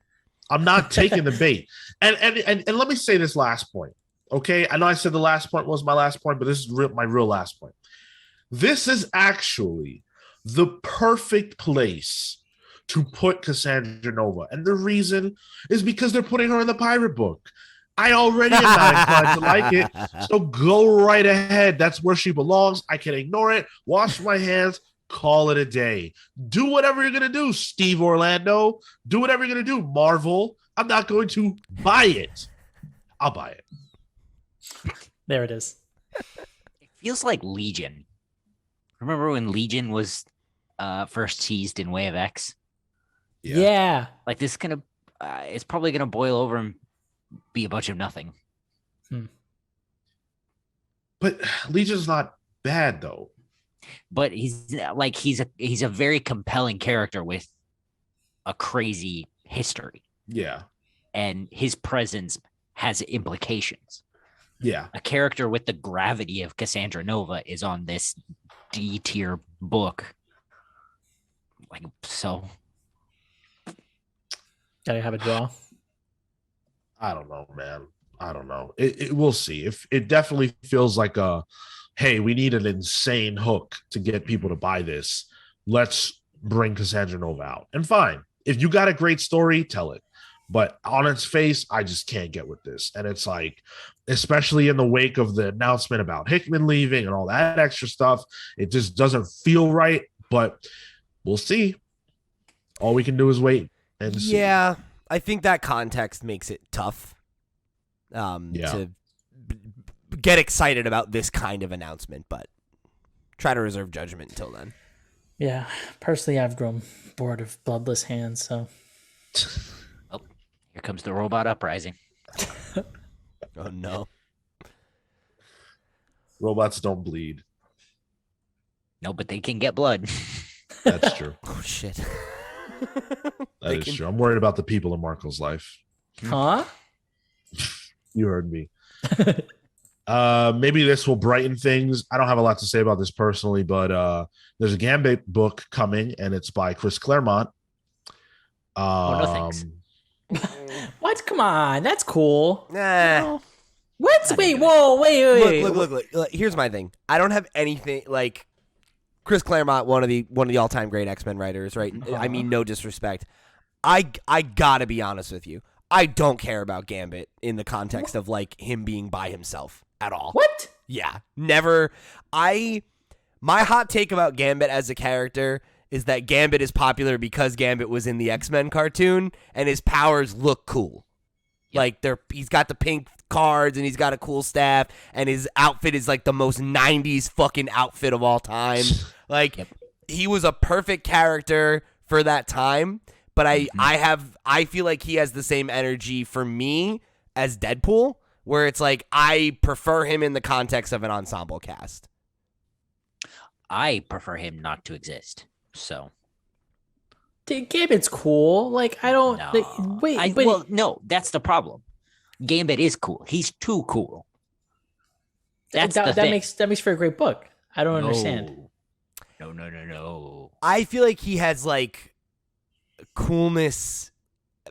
I don't know. I feel like he has like that 90s like cool, like it's like Sonic for me, where it's like Sonic the Hedgehog is like quote unquote cool. Like he has a cool, edgy factor to him. Exactly what but it he's is, existed for so long that it's just quaint now. Like, and that what was cool then is not cool now. And I feel like that's part of his whole, you know. And you're gonna get this guy who was super popular in the 70s and 80s to write him. No, in 2022. Yeah, it's like I don't know. So. It could be good. I'm not discounting it. I'm just not very interested in this. You know, this is not a book I feel like I need. There's a very low chance that I buy this, and it's just because I'm not a Gambit fan at all, and you know, Chris Claremont is a legend in this business, but I don't know what Chris Claremont has to say in 2022 that I need to hear. I'm not saying that he doesn't have anything to say. I'm just saying I don't know what that is. And I don't know if Gambit is the place that I'm looking for Chris Claremont to be at. Like, there's so many X books right now. This feels like so extra. Yeah. Like we did it, I think it was last week, where we were like, how would we pare this down? Because this Destiny of X thing is too big. And it did not include Sabretooth, right? And it didn't include this. So now we're talking about like what, 11 books? 12 books? Pretty much. There was that series that was also like when Hoxpox started, or the Dawn of X started, that was like the anti-Krakoa stories or whatever. Oh, X-Men Legends. Is that what it was? Yeah. I believe it was called that. Yes. Yeah. Where it was like out of continuity and it wasn't Yeah. what was happening in Krakoa. It was like, here's a classic X-Men book by a classic team. Yeah. Oh, that's right. Okay. And it's like, I don't know. That's cool. Like, I don't, there's not a place for that. I'm not that reader, you know? I think this book will speak to a very specific comics reader. And like, if it lands for them, like that's all that matters. But Right. I don't feel like I need this. If it was a character I cared about more, maybe. But yeah, Gambit is best as a trading card, in my opinion. Damn. And Rough. to be fair, like having to add this to the number of books that we have on the line. Yeah. Some of which I'm not even picking up anyway. Like that's the thing. It's probably not even on the line. Yeah, right. Like, is this even gonna, like? It's probably going to be out of continuity as well. And like, again, that's cool. Like, I like that a lot. But I don't know. I just don't feel like I see where this fits in the current slate of X books when there are so many of them right now. Do we need a seventh book? Per the article, he's in or has been in Excalibur, and I think Sean, you were reading some of that. Yeah, his story there has been kind of like the will they won't they have a kid with Rogue. Okay. That's really all he's had going on for the most part in this Krakoan era. Why is the promo image with him and Storm? It looks like young Storm. Like she looks Yeah, like right? she's a teenager or whatever. It is, yeah. This will be how he learns that he definitely wants to be a dad. What? Yeah, he'll hang out with like a young version of his friend and be like, "Oh yeah, mentoring a kid, very rewarding. I'm gonna be a dad now." That's how it ties in. Gambit could never mentor Storm. Storm would mentor him even as a teenager. even as a teenager. Yeah. This is where he learns how to be a proper thief. Proper person. Well, I don't know how proper of a person Storm was as a teen. She was just ripping and running. But hey, she got by. She became a goddess and the queen regent of Mars. So here's a lot of pretty impressive titles, honestly. Now that you start listing them, she was also the queen of Wakanda at one point. Sure was. Yep. Motherfucking royalty. That's right. And she's gonna be escorting Gambit around. Yippee. Here's a palate cleanser. Yeah, no. This is a statement I never thought I would make, but I'm shocked I never have. Godzilla versus Power Rangers. Hell yeah, dude. Fucking what? Yep. Fucking hype. Hell yes. That's awesome. I don't even care about the Power Rangers like that, and that's a dope pitch. Mm-hmm. Yo, we get to see the Megazord fucking fight Godzilla. Yeah, and Godzilla's gonna tear that shit in half. Not just the Megazord, the Dragon Zord. Ooh. That's pretty sick. Damn, And it feels perfect. Yeah. I cannot believe this hasn't happened. Yeah, even the cover, just the way they framed the title of it, you know, and their logos, the Godzilla one being so huge over the Mighty Morphin Power Rangers one. Awesome. Well, and it's like so cool because it's the OOG Mighty Morphin one with the bolt, and it's got lightning shooting off of it into Godzilla's name and everything. Yeah. Like, such good design. Really cool. Yep. They nailed it. And it's like a very classic looking Godzilla. Yup. And written by Cullen Bunn. Shocking. Ooh. Yeah. Not who I would have thought they'd go for. No. Yep. That's pretty cool. But I'm about it. Love Bunn. I wonder. Love Bun. Me too, dude. I wonder if things had gone differently between these entities, if Kyle Higgins isn't the one that Boom taps for this story. Yeah, sure. This definitely feels like, it's funny. I know we were talking recently about IDW losing some of their licenses. This feels like a good way to leverage the ones they still got and try to make a main event of it. For sure. Yeah, absolutely. Speaking of which, John Barber, the editor-in-chief of IDW, just announced that he was leaving. So He has notably been involved in getting some of those IP and working on those IP a lot. I remember he was writing Transformers for a while and he kept all that stuff together. So now that they don't have that, they don't have him. Damn. Yeah. New era, I guess. Yeah. I'm fucking sick of Godzilla. Godzilla versus Power Rangers is one hell of a make good. I'll say that. Mm-hmm. That's good stuff. It's going to be 5 issues. It's going to be Cullen Bunn, as we mentioned, teaming up with Freddie Williams II, who is familiar with these kinds of books because he did the Batman Teenage Mutant Ninja Turtles book and the cool. He-Man Thundercats team up. Nice. That's cool. That's Yeah, fun. I like There that. were so many abs in that book and just rippling bear muscles in that book. I've not read the Batman TMNT stuff, but my buddy Jared, who's a sometimes listener of the show, he is like a huge TMNT fan, and he says it's like a lot of fun. It's not like, like groundbreaking comics reading, but that it's like very, very fun, like Saturday morning cartoon energy, and I feel like this will probably hit a pretty similar note. It's all it has to do. Yeah, just be fun. And don't be afraid to like jump the shark. Go crazy, right? Like, let's make the most of this. The concept has already jumped the shark. Like, go fucking buck wild. Yeah. Just like lean the fuck into the skid, right? Like, Yeah. All you have to do is give the Power Rangers and Godzilla a reason to fight, then give them a reason to team up. Done. Oh, they have to fight King Kong. No. Okay. I mean, yeah. King Ghidorah, come on. Oh, Mothra. No, Mothra's a good guy. Oh. Mothra's like the only one that's never evil. Oh, what if this is how they get Mecha Godzilla? Oh, the Power Rangers get Mecha Godzilla? No, that they, would be like, cool though. There's like some Fusion? sort of like something happens and Mecha Godzilla comes into Here's what existence. happens. Godzilla breaks the original Dragon Zord. He fucks it up, and then they like fucking they kill Godzilla and then rebuild him into a new Megazord, and it's like a fusion of the two. That's cool. This is the Mecha kind of Godzilla's dumb already shit I want to see happen, right? Like, this is the bar we're trying to hit. Why not? Let's go. I'm hyped. We don't know, or at least I didn't see, maybe I'm wrong, when this is coming out, but whenever it comes out, I'll be there.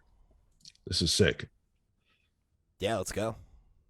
The people turned out for Spider-Man No Way Home this weekend, but to the tune of what? I thought, actually, I'll ask you guys.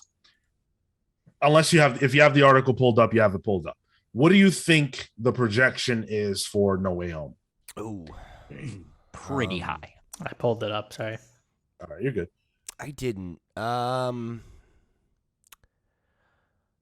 I mean, my thought is the other movies have made like $1 billion. Like, that's been kind of like the trajectory of these Spider-Man solo flicks. So I imagine it's around there, but scaled back with COVID in mind. So like maybe like 750 million or something like that. Maybe 800. Oh wait, Sean, you meant for the weekend or for like For the weekend, yeah. Okay. Then not that much. Okay, I don't know. Let's say I don't know. 250, 300 million maybe? Somewhere in that range Okay. for opening weekend. Jill? What's I can never gauge these. I don't know how much they make in a weekend. That's like I'm struggling to conjure what a range usually is. A hundo? That seems 100 million? Dollars. Oh, They definitely They hit made that a- bar. They at least made $100.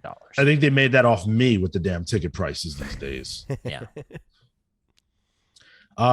It's so originally the projections that I saw were north of 300 million.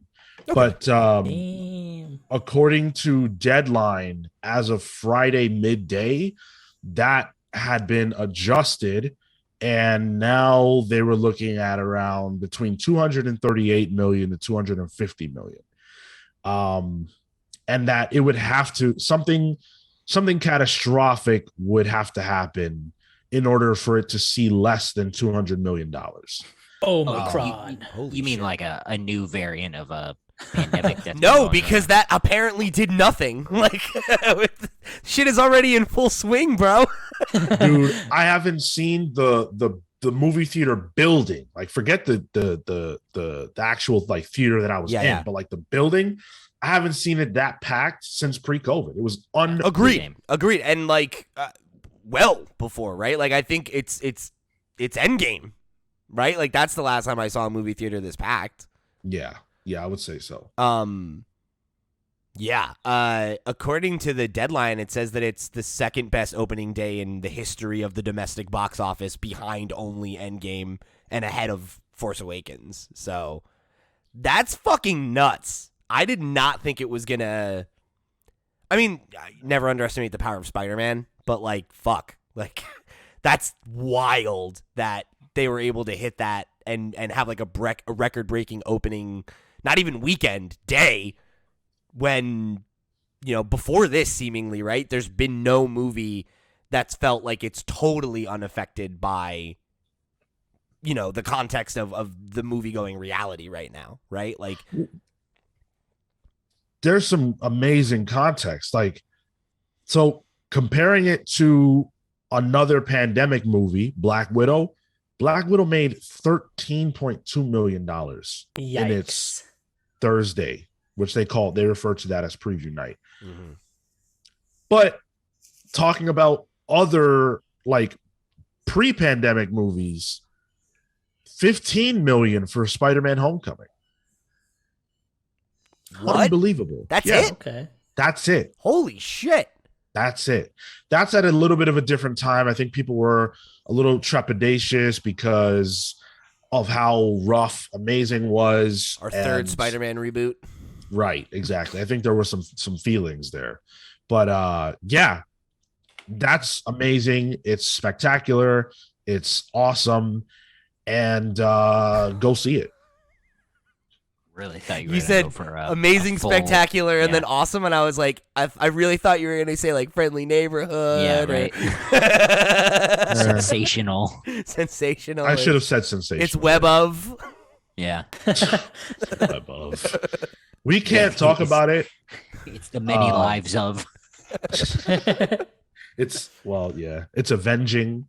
It's That blue. was one. That was two. It's blue. We can't talk about it. We can't tell you anything because it'll be a spoiler. So go listen to our review if you're curious about our thoughts.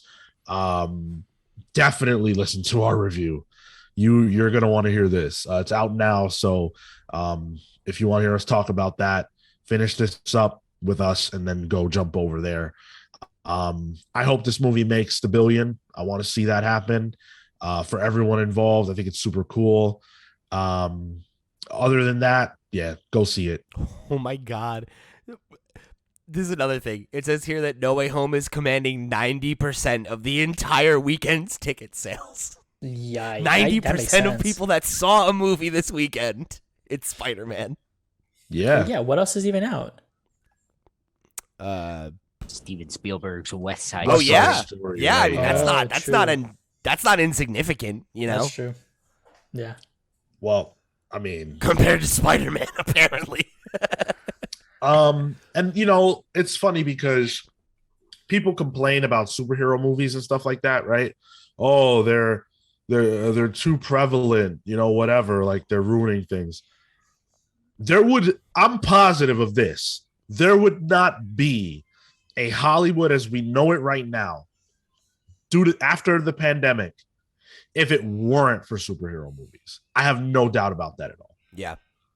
What else would have carried this year if it weren't for movies like this? Nothing. James Bond, I guess. Yeah. And I mean, obviously that's like bigger in certain markets, right? Like obviously that's a huge fucking deal overseas and everything. But yeah, I mean, that Dune, like it would have been like 3 movies spread But out even then, across the whole year. I would have said Dune and I would have said Matrix, but they're over on HBO Max. Right. So when you're talking about like movie theaters, you know, you're really only talking about superhero movies. I think that's the thing, right? Is to your point, Sean, I think superhero movies are the only movies that are big enough in terms of like appealing to the widest audience that the Disney specifically is bold enough to be like, people will go. I think we probably would have continued leaning into the streaming thing, the streaming option, which would have just choked out movie theaters, right? Like, yep. Who knows if they would go away, but we had that conversation forever ago about like Disney was thinking about buying AMC and things like that. And like, yeah, I mean, I think that probably pretty easily could have happened if you didn't have these movies as tent poles to encourage people to go to the theater. Yeah, absolutely. You got something there, Kel? I was just thinking, I feel like the streaming situation might not exist as it does without the superhero films. Explain that. Well, if you're gonna go with, the superhero stuff directly, I feel like you would at least go as far back as the Netflix Daredevil stuff, right? The Netflix Daredevil, the Netflix Marvel stuff. I mean, and if that stuff isn't there, no one else sees the potential for, all these streaming services or whatever. It's like a stopgap. Yeah. So we might not be in this, the streaming situation in the first place. Yeah, I mean, I think when you think about the early days of Netflix, I would say Daredevil is one of, when you think about like the kind of the volume 1 breakout programs that Netflix was able to produce, that's one of them. It's like that, House of Cards, Orange is the New Black, some of those other earlier programs. Was that 2014? I was in college, so it had to be like 2013, 2014, yeah. I remember season 1, I think I was already at Rowan at that point, so it would have had to have been around that time. Yeah. Yeah.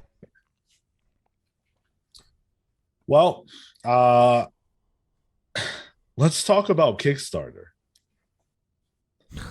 Because in our main topic, we're going to be talking about, Kickstarter. They made some choices, and not anybody is happy. So we're going to discuss that within the context. I mean, nobody but Marco. We're going to discuss that in the context of comics because obviously that's what we care about over here. What does Kickstarter's crypto future mean for comic books? Nothing good. Debatable. That's what we'll do. All right. So basically the story that we are here to talk about is that Kickstarter, the biggest crowdfunding platform on earth, they've decided to pivot into crypto. Now, I want to say up front that I am not a crypto expert, okay? I don't understand all of the inner workings and machinations behind cryptocurrency and NFTs. NFTs I kind of get because we talked about that here. But like all that stuff, I don't fully understand it. I just know that, we're not fans of it and people don't like it. But this week, Kickstarter put out a blog. Actually, even before that, there was a rumor. I forget who it was. They broke the rumor that Kickstarter was going to be shifting into crypto. And then it was announced. It became a fact. And they basically said, oh, it's going to make everything better. Everything's going to be open source. They used a lot of phrases in their blog post talking about how this was going to sort of be a way to make Kickstarter more available to everybody, more accessible, more open. It gets around government interference and things like that, which I don't even know what relevance that has to anything. Just a lot of that kind of talk. And they didn't really say how it was going to help at all. And again, I'm not an expert, but when I read it with my layman brain, I didn't understand why it was necessary. I don't feel like they said anything that made me go, oh yeah, okay, I get that. Frankly, at all. But I'll read a little bit from it. So here we go. Since 2009, more than $6 billion has been pledged on Kickstarter, funding over 200,000 creative projects that otherwise may never have been made. These projects have been remarkably generative, creating an estimated 750,000 plus part-time jobs, 80,000 full-time, and over 20,000 companies and nonprofits, and $13.5 billion in additional economic impact. Yet, despite all these impressive numbers, there remains an endless line of talented and creative people waiting for opportunity. Our mission is to bring creative projects to life as a pledge to help unlock this latent potential in people and their ideas. To truly serve that mission, we need to build on what made Kickstarter so innovative in the first place, the power of a large network of people working together towards a common goal. So today we're announcing our commitment to a more open, collaborative, and decentralized future. As a first step, we're supporting the development of an open source protocol that will essentially create a decentralized version of Kickstarter's core functionality. This will live on a public blockchain and be available for collaborators, independent contributors, and even Kickstarter competitors from all over the world to build upon, connect to, or use. We think bringing all that we've learned about crowdfunding since 2009 to inform the development of a decentralized protocol will open up exciting new opportunities for creative projects to come to life. In the coming weeks, a white paper will be released outlining the technology and plans for the protocol. There's a lot more language that basically says the same things that I just said. They go on to talk about how they are working with a carbon negative blockchain platform, referencing, how it's essentially referencing people's concerns. And they're saying, hey, we're doing this, but we're going to do it in a way that's going to not impact the environment. Okay. And yada, yada, yada. Honestly, it's just a lot of talk. And it doesn't really say a lot. Not to me. If Marco, Pete, if it says more to you, feel free. I don't want to get too bogged down in the tech stuff. Sure. So really, whatever you're about to say, this is the only time I want to talk about it, because that's not the most important part of this. Sure. Yeah. I'll add a little bit of context, because I'm certainly not an expert on crypto and NFTs and stuff. But I have a basic understanding of it, and I'm sure Marco knows a bit more than I do. But my initial reaction to this is one of frustration, because I think it speaks to a major problem with just how markets work in our country, and this idea that because Kickstarter is a publicly traded company that is growing, they need to continue to grow and grow and grow, and them feeding us that line about oh yeah, we want to be innovative like we were in 2009 by jumping onto this trend that everyone else is jumping onto as a way, we want to be prospectors on this market and see if we can leverage this to make a ton of money. I don't think there's any way that this is beneficial to what Kickstarter is, right? The ability for them to provide creators with the ability to leverage NFTs to make more money, is something that I think I could see how somebody could make the argument that is in line with Kickstarter and makes sense to a certain degree. But them feeding us a line about this being carbon neutral is really, I don't know. If you do pretty much any amount of looking into how crypto is mined and the technological, burdens of creating cryptocurrency, there really isn't a carbon neutral way to do it. You can, do it in a, I guess, more green way, but the most green thing to do would be to not do this at all. Right. And that's my comment on the technology side of it, is that like my biggest issue with crypto and all of this stuff is there is a tangible and measurable environmental impact to make this exist at all. And really all it does is grow people's personal wealth. And all the commentary about, how it's going to decentralize currency and this and that, like, it doesn't have the foundation that a currency needs to for that to actually happen. Like, crypto isn't based on anything in the way that, like the American dollar is tied to something physical, right? Like it all comes back to us buying into the system of the American dollar, right? Right. And yeah, you could argue that that's the same thing, right? If everybody agrees that crypto is worth something, it's worth something.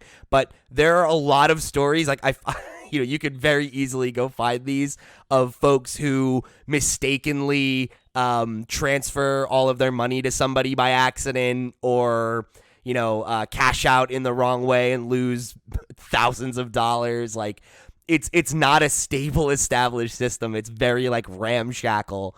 And it's, I don't know, like I really don't think that there is any benefit to it aside from the ability to make money, because there are people buying into it in the same way that there was like a collectors prospectors market with like comics in the 90s, where that didn't actually contribute to health for the industry or anything. Just a lot of people bought Spawn #1 for a week. Okay. Right. Great. I think we're fast approaching a situation like that here, and I truly do not think it's long before the bubble bursts on it. I don't think it will continue unfettered in this way. I really don't think it can. So I think the big thing that the article that Kickstarter is trying to get across is the decentralized notion, which outside of it being on the blockchain, they're looking to leverage their platform as something different than what it is right now, per the statement at least, and my understanding.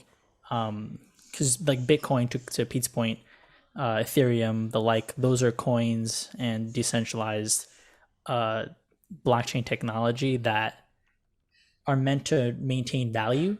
So whatever value you ascribe to it, the price goes up and down, etc., and it's tied to the US dollar. Or whatever currency you want to buy it in. But there are other open source blockchain technologies and NFTs, however you might categorize it, that do different things. So there's programs like Golem that specifically operate to just perform computations. And because it's open source and on the blockchain, you have a trackable way to measure those computations and to be able to say, hey, this was a thing that was done and something was decrypted and etc. And you were able to see this along the blockchain. Stuff like Filecoin, it's a decentralized file storage system, so you don't have to go through a Dropbox, like say, you don't have to go through a Google Drive. It's all stored within an open source, non-hackable, safe environment. And so the coins themselves operate for different things, for different values. Sushi is a big one that people might know of, that you can lend. It's almost like banking. And so what the decentralization and what they're stating here for Kickstarter is they want to create a similar platform where you can work to back different projects and they get maintained and measured on the blockchain. So essentially you can't go and you can continue to back something. I'm not sure how it's going to come out, like what the actual executionally it's going to look like, but my understanding is that they're going to be able to do so in a manner that will allow anybody to come onto this platform, more so than the people they already are serving, to be able to create more and more projects, because you would be able to store the information, store the campaigns, store the projects in a decentralized way on a blockchain in a way that maybe their servers don't have the capacity to. And this will allow them to continue to back and allow other people to back projects, whatever, tenfold, let's say. So that's my understanding from the purpose of the announcement. Well, let's shift away unless you wanted to jump in there, Kale. Yeah, quickly. What is a blockchain? So a blockchain is it's a piece of technology that essentially marks down transactions, whatever that transaction might be, cost, computation. This file lives here, and it says It's like a ledger. It's a ledger, and it's kind of like a digital encrypted. fingerprint. Yeah, it's encrypted. Okay. So the only way for you to know whether or not something was done is to view it on this blockchain, and that's confirmation that it was whatever task was completed, and you can look back and see all of the rest of the tasks that were done in a secure way because it's all encrypted. Like, I've had smarter people explain it to me, where like one of the initial thoughts about how it could be applied was something like, oh, like I'm a digital artist and I create this piece of art and I put it up on my social media, and then someone steals it and goes and prints it somewhere else. Like, you could ideally leverage blockchain technology to like figure out like, oh, like I have ownership of this person's not able to leverage it in that way, but like it's not really used in that way. Like, that's like kind of like an ideal scenario. Instead, we're seeing all of these other applications that are really different depending on what you're talking about. Yeah, and with it you can do whatever. Like, there's like Mana. I don't know if you guys know Decentraland, but you could essentially buy property, and the cost of the collective property and like the coin, Mana, is lives in the virtual space that is Decentraland, and that property you can interchange with people. It's just different ways for you to evaluate different things in a secure way. And All right. I want to get off this. Yeah, go ahead. So obviously we have talked before about how the NFT thing can impact comics. We've had that conversation several times. This time, though, it's hitting the industry in a way that it never has before, because Kickstarter is really the biggest way that comic book creators who aren't working for the big two or Image or Boom or Dark Horse can get their books off the ground. Even for those big companies, they've gotten some of their books off the ground through Kickstarter. We just had on Christopher Sabella, who had a successful Kickstarter. It did succeed, thankfully. But he got his book done through Kickstarter, right? We've had tons of creators, like almost all the creators that we have had on this show at some point or another have done a Kickstarter. Almost. It's pretty close. The reason why this is potentially bad is not because of what crypto does, right? Like, put the negatives of crypto aside. The reason why this is potentially bad for the comics industry is because of how people feel about crypto and its impact on the world, and how people feel about Kickstarter being in league with that. Yep. That's why we're having this conversation right now. And so the feeling is that now Kickstarter is no longer a place where people can morally, in their minds, put their Kickstarters up, put their campaigns up, or even donate to the Kickstarters, become patrons for these Kickstarters because they're in league with crypto. That is a potentially major problem. Just in the week since this has been announced, I have already seen lots of creators talking about feeling uncomfortable with having their campaigns running now as we speak, having to weigh that out. This news broke, I feel like, the last week of Sabella's Kickstarter, and I remember him tweeting about it and being like, oof, what a time to decide to get back into Kickstarters. Yeah. Right. And again, this is the main way. If you listen to our interview with Sabella, he said that, I'm sorry, what's the B book? What was it called? Foul Brood. Thank you, Foul Brood. He said that Foul Brood was a book that certain publishers had passed on, but then they got an option where they were like, you know what? We've already kind of, it was Sabella and Claire Rowe. They were kind of like, you know what? We've worked on this enough to the point where it's kind of just ours. Let's just kickstart it. What if this situation gets to the point where, like, what if this happened? What if Sabella's Kickstarter started in a month from now? What if the first week of it was the week this news came out? Then Sabella's Kickstarter might not succeed because of the way people feel about this announcement. Well, and he said during that interview that he wanted to make Kickstarter as a bigger part of his output going forward. Right. Yeah, that's right. Maybe that changes, either because he doesn't want to work with them or Kickstarter becomes less viable of a platform or whatever, right? Like all of that, you know, the bottom line is less comics, right? Like less creator-owned, creator-driven comics, and like that's bad, you know? Shit, I mean, like friend of the show, Mark Bouchard, right? Like it took Luke. This was a Kickstarter book, you know? Like I know that like that was like I think their second or third Kickstarter book, and it's like, does the next one get made now? Do they have to go to another platform where there's less visibility? Like, you know, obviously there's like the Indiegogos and but like that has its own baggage with Comicsgate, and you know, like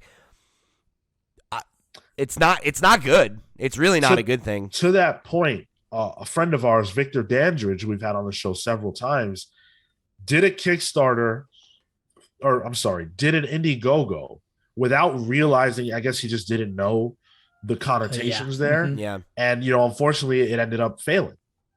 And then he did virtually the same campaign over on Kickstarter, and it just succeeded. So Kickstarter's visibility and trust is why people use it. Yeah. Lesser ones don't have that same sort of mark on them of you can trust this, you know, because you donate to this Kickstarter, the person could leave, you know. I'm sorry, I even use the word Kickstarter. Just it's like ubiquitous for crowdfunding. It's like the Kleenex thing, right? Where it's like, like you think crowdfunding, you think Kickstarter. Like, sure, there are other options, but like Kickstarter was the first, and by and large, they've been the best. Yeah. To the point where you like I have to adjust my language to not use that word. Yeah. Like when you're talking about like wrestling, people just say WWE or even WWF. Like that's how big of a deal Kickstarter is. And comics have thrived on Kickstarter. I think what I saw this statistic somewhere that comic books are like the 8th most funded thing on Kickstarter, 8th out of 10. And it's like it's a shame because it's the industries that this hurts the most are niche ones, right? Yeah. Like it's comics, it's like board games. Board games are fucking huge on Kickstarter. They're, I think, one of the top 5 things, and like most new board games get made on Kickstarter now, even if it's from an established company, like whatever, you know. Like my band was only able to make our album because of Kickstarter, and it's like, is that going to be an option for me next time? I don't know. There you go. You know, like who the fuck knows? It might not be. And like I might not want to because I am against crypto, and like I am not a fan of being in bed with a company that deals in crypto, you know? It's ironic because like to the point that Kickstarter wants to make is they just want to provide more access to those projects. But I think and I guess also depending on who you partner with, right, for a NFT or crypto technology, like because association's already there.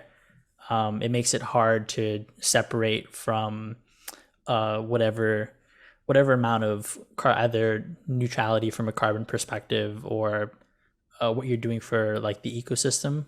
So Cello is the one that they used, and I guess the best comparison I can make is like an electric car, but you associate cars with gas, with gas guzzling, and so because of that, you can there's a moral imperative to not want to support, let's say, the usage of oil and gas in that way, where because there are companies that minimize by tens of thousands of tons carbon emissions and plant back trees, etc., that do whatever from like a green standpoint and are B company certified, but the association is still that, well, it's crypto and therefore whatever. So I guess it's a shame, because if Kickstarter just wants to make it more accessible and make more of these projects come true, like you can have, I forgot who, we had somebody on the show at some point who wanted to had a Kickstarter, was unsuccessful, but by having this in place, you could get those smaller projects funded in an easier way, obviously promotion notwithstanding, but it makes it more accessible to those people. See, my issue with that, right, is I read the blog a couple of times and I don't understand how that is going to happen. Yeah. And and like that's the part that like I'm not 100% sure. It works differently for different things. I don't know how you're going to create an ecosystem that expands the amount of people that you can have on your system. I'm assuming it's like a server management perspective, but I don't know what it's going to look like executionally. But based off of other cryptocurrencies, I don't think it's not feasible or possible. I think where that gets sticky for me is like I don't see how they've explained that vision at all. Like, to your point, Marco, right? Like, could that literally be the case? Potentially, sure. But like, nothing they've said explains how this makes things better or more accessible or anything like that. I think the only thing that it says to me is, hey, we're going to enable crypto and NFT and stuff to be a part of what we do at Kickstarter. So like, yeah, maybe there will be new projects related to those industries and those spaces and blah, blah, blah, blah, blah. But that doesn't help anybody that already uses Kickstarter. That helps Kickstarter and weird crypto NFT blockchain projects. But that's not what it's saying. It's saying that it's creating an open source protocol. It's basically creating a program that is saying you can promote yourself on this, right? It is not related to the actual sales of whatever valuation for a coin. It's some sort of and to your point, it's not being described well, because I'm not following us like how it's going to work mechanically, but it's creating a system to allow other people to join Kickstarter. Sure, but like, but again, in what way, right? Because it's like you can join Kickstarter at any time. Like, there's no barrier for you to do that. So and maybe I didn't express what I was saying clearly. I feel like all this does is encourage people who are in the crypto, blockchain, NFT space to try to come to Kickstarter. It's like trying to attract that existing market to Kickstarter is what it sounds like to me. And I don't know, like, why is I don't understand the line that they're drawing between, well, if we get these people on the platform, these projects will get funded easier. It's like, but it's not about trying to get people. It's not about trying to get people onto like those specific people onto the platform. Then what is it? Because it's not like we're opening up a way for you to create your own cryptocurrency or for you to create your own NFT. And less no, but to like use those things on the platform, right? Like, no, not even that. Like, not even to be able to say we now accept Bitcoin. It's not saying that. Whatever this protocol is, it's creating a platform, a separate platform that is based off of Kickstarter's already system. Whatever the Kickstarter platform is, they're using its blockchain technology to consolidate those bits of information into whatever they want to output. And that's the part that isn't clear, to your point. Yeah, it's like, how does that, to what end? And that's the part that I'm not sure of. So there is an FAQ, which of course there is an FAQ. And that's a sign that you had a good, effective press release. Because I need to freaking ask some questions. So Kickstarter said, we know our community has a lot of questions about this new direction, including how it will benefit creators and how we'll stay true to our environmental commitments. We are listening. We've started an FAQ at the link with what we've been asked the most. The bottom line, we're doing this because we believe it will benefit creators and exponentially expand our ability to help bring creative projects to life. We can't do this alone, and we're planning on more ways to make sure your voices are heard.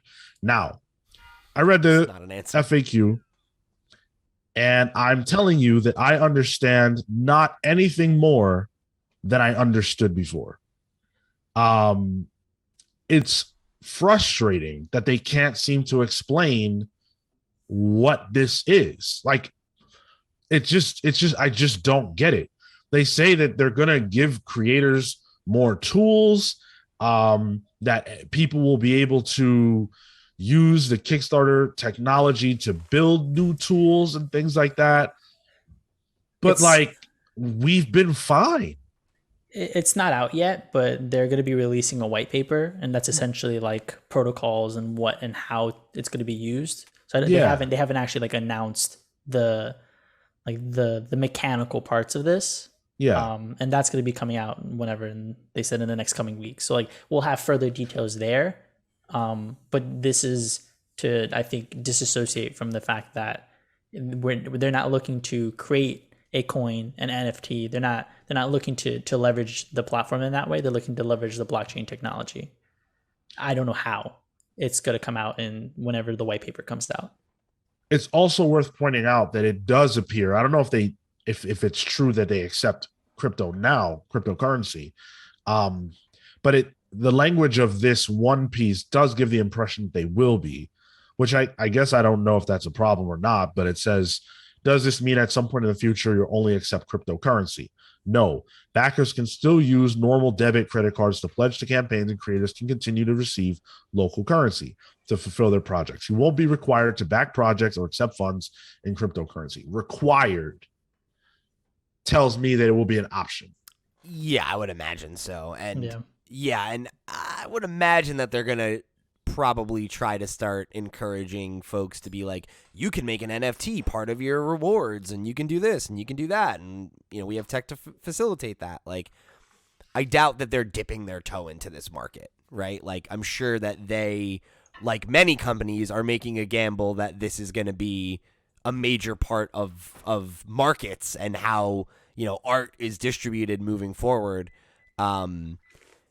Doesn't seem like consumers agree, with rare exception. And we're already.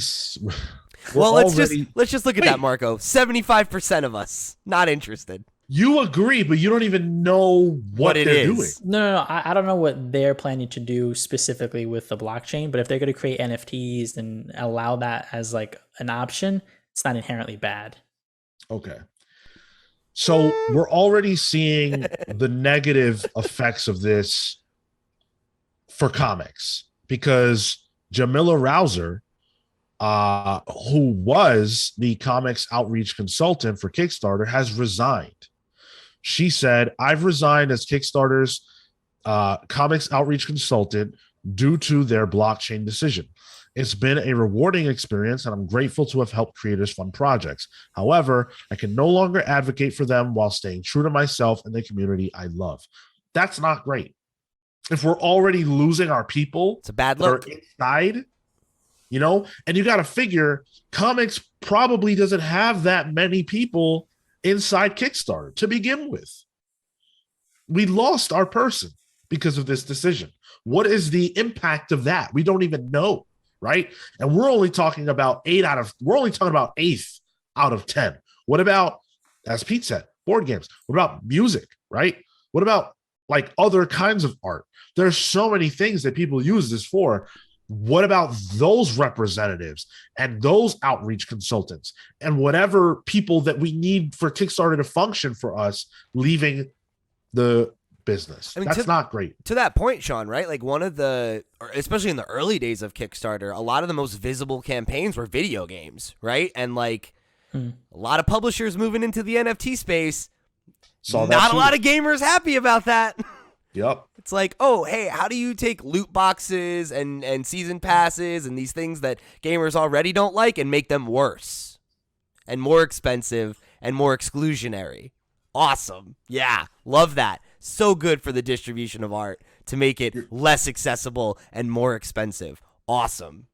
You're totally right. And again, it's like, I don't even necessarily understand the like world impact of this. I only understand that people are unhappy. And so my biggest concern is about how this will affect the comic creator on the ground who's trying to get their book out there, who's trying to get, some recognition, some notoriety. Do they turn away from Kickstarter? What is going to happen next? I'm worried. I'm very concerned about the future of comics, because the future of comics 100% undoubtedly is in crowdfunding. I firmly believe that. You can have your Marvels and your DCs and Image, and that is awesome. That's great. But you can't get like Mark Bouchard, right? Friend of the show, up and coming creator. Who knows what we'll be talking about as it relates to them in 10 years? They could be one of those next creators who is like, how we always joke about the young guns or whatever. Like, yeah, right. Who knows, right? Their future is bright, but their beginning was in Kickstarter. So what happens if in a year from now or two or whatever, Kickstarter is no longer the premier place for crowdfunding and nothing usurps it? And it's another anecdotal example, right? But another friend of the show, artist Plaid Klaus, right? Who we've known for years. We were talking with Plaid at Comic-Con this year, and Plaid has spent the last couple years working on Hive Mind. Their next big Why book. do you just have that there? It's like all my shit is just like right here. Every Kickstarter book I've ever been in, it's right here. And he took, I think it was like 2-3 years. He's been working on this book and getting it, really trying to get it right. It's his first at bat as a writer and an artist. And, he just said a few days ago he was going to launch a Kickstarter for it, right? Yep. And it's like, this is a book that's been years in the making, hours and hours of work. Like, what is the way to get it funded where you're not giving some of the rights away or any of those other things, right? Like, and Plaid has expressed like about how, and this is like what Jeremy said last week, right? Where it's like, if you're an Image book, like it's great for exposure, but you don't get a lot of support. Like you're kind of just out on your own. So it's like Kickstarter is really the way for you to do that and have some of that cushion if you've been able to build an audience, being able to leverage the fan base that you've worked to create, The fact that this could be a threat to that is really bad. Like it is not good for the health of us getting, unique stories that publishers aren't willing to take a risk on. And like that leaves the industry lesser for it, I think it's a shame because it feels like it's a lack of transparency and information on the part of the people who are wary of cryptocurrencies and the technology, because it's being used in other applications that are beneficial, but it's hard to convince people once there's like a public consciousness that's against it. And I think that's frustrating because, again, we don't know the actual way it's going to be rolled out. But if the whole premise of this is to allow more people more access and to be able to create more, then it's a shame that we're going to be stunting that because people don't understand. I think that argument is tough for me to swallow, though. Like I've heard other people like espouse that, where it's like, oh, like there's this public perception of what this actually is versus the potential of how it could be applied. But I think the reason that there's this public perception is because, at least to my experience and what I know, I can't think of one example of it where it's a overt positive thing versus something that comes with a lot of baggage and a lot of problems and a lot of, negative disruptions. And until we see an example that is like a major mainstream success that exists outside of that, there's going to be that stigma, because why wouldn't there be? It's like, I think that's a tough argument to like stand behind, because where is the positive application aside from things that are theoretical versus the real life application, which is, for all the reasons we talked about earlier, problematic at best. Well, like one of the ways that it's being used now is for food production companies. So they've implemented blockchain technology to track food deliveries, to track. I don't think it was maybe earlier in the summer, there was like E. coli, whatever, with like lettuce or some shit. Like that was all done and categorized and found via blockchain technology, because it was using a system that wasn't housed in one space, but it was being shared amongst all the companies and distributors that were being used, and they were able to find the source of the outbreak and be able to address the actual shipping of it because quicker than they would have otherwise, because they were using the shared system on the blockchain. And like the companies are continuing to do that, especially retail, food.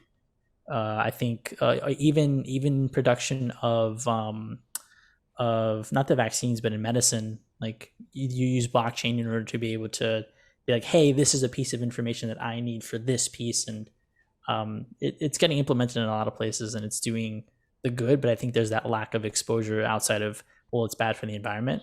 And there are companies that, the same way you have cars that are environmentally friendly or whatever, they're trying to get planes to do that, right? Like there are companies out there that are making the same strides. So my last thought, and it is a response to what you just said, Marco, is that, one thing that Kickstarter has proved, they have proven this since their inception, is that people have the right to choose, and they will. Sure. And they will support what they want. And that's like the basis of Kickstarter. And Kickstarter has now put themselves in a position where they have chosen to support something that the people don't want to support. And now the mighty very well may fall. And ultimately, I agree with the sentiment of what you're saying, in that if there is the potential for positives to come from the use of crypto, it would be unfortunate if we were to not get those benefits as a collective humanity, because of a lack of understanding. But I think that when you look at the implementation of crypto over the last few years, in particular, especially since COVID, a lot of it appears to be for things that don't matter. And we're only ever talking about it and hearing about it in the context of things that are irrelevant in the grander scheme of things.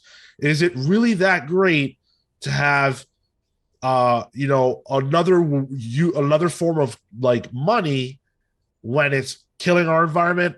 I think I'll just stick with my cash. Do we really need to harm the environment even further so that gamers can have an exclusive, quote unquote, image, armor, from the video skin, game? or some bullshit, skin or something? Fuck that. Like, probably not. And so if the conversation surrounding crypto was based around what you're talking about and those other things came later, then we could argue about those things being bad while addressing and acknowledging what's good. But it didn't happen like that. And I think that's the problem. And we are in this situation now where the public consciousness is saying, no, this is bad. We don't want it. And that's the world we have to live in for now.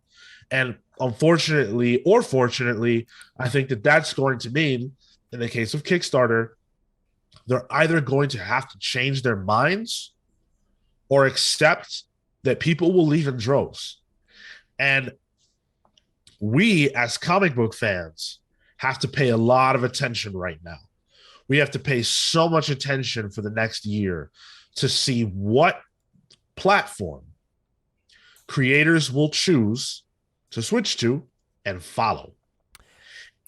I wonder if a competitor doesn't erupt from this. Yeah, that's what has to happen in order for the crowdfunding concept to succeed. Beyond this, a competitor has to emerge.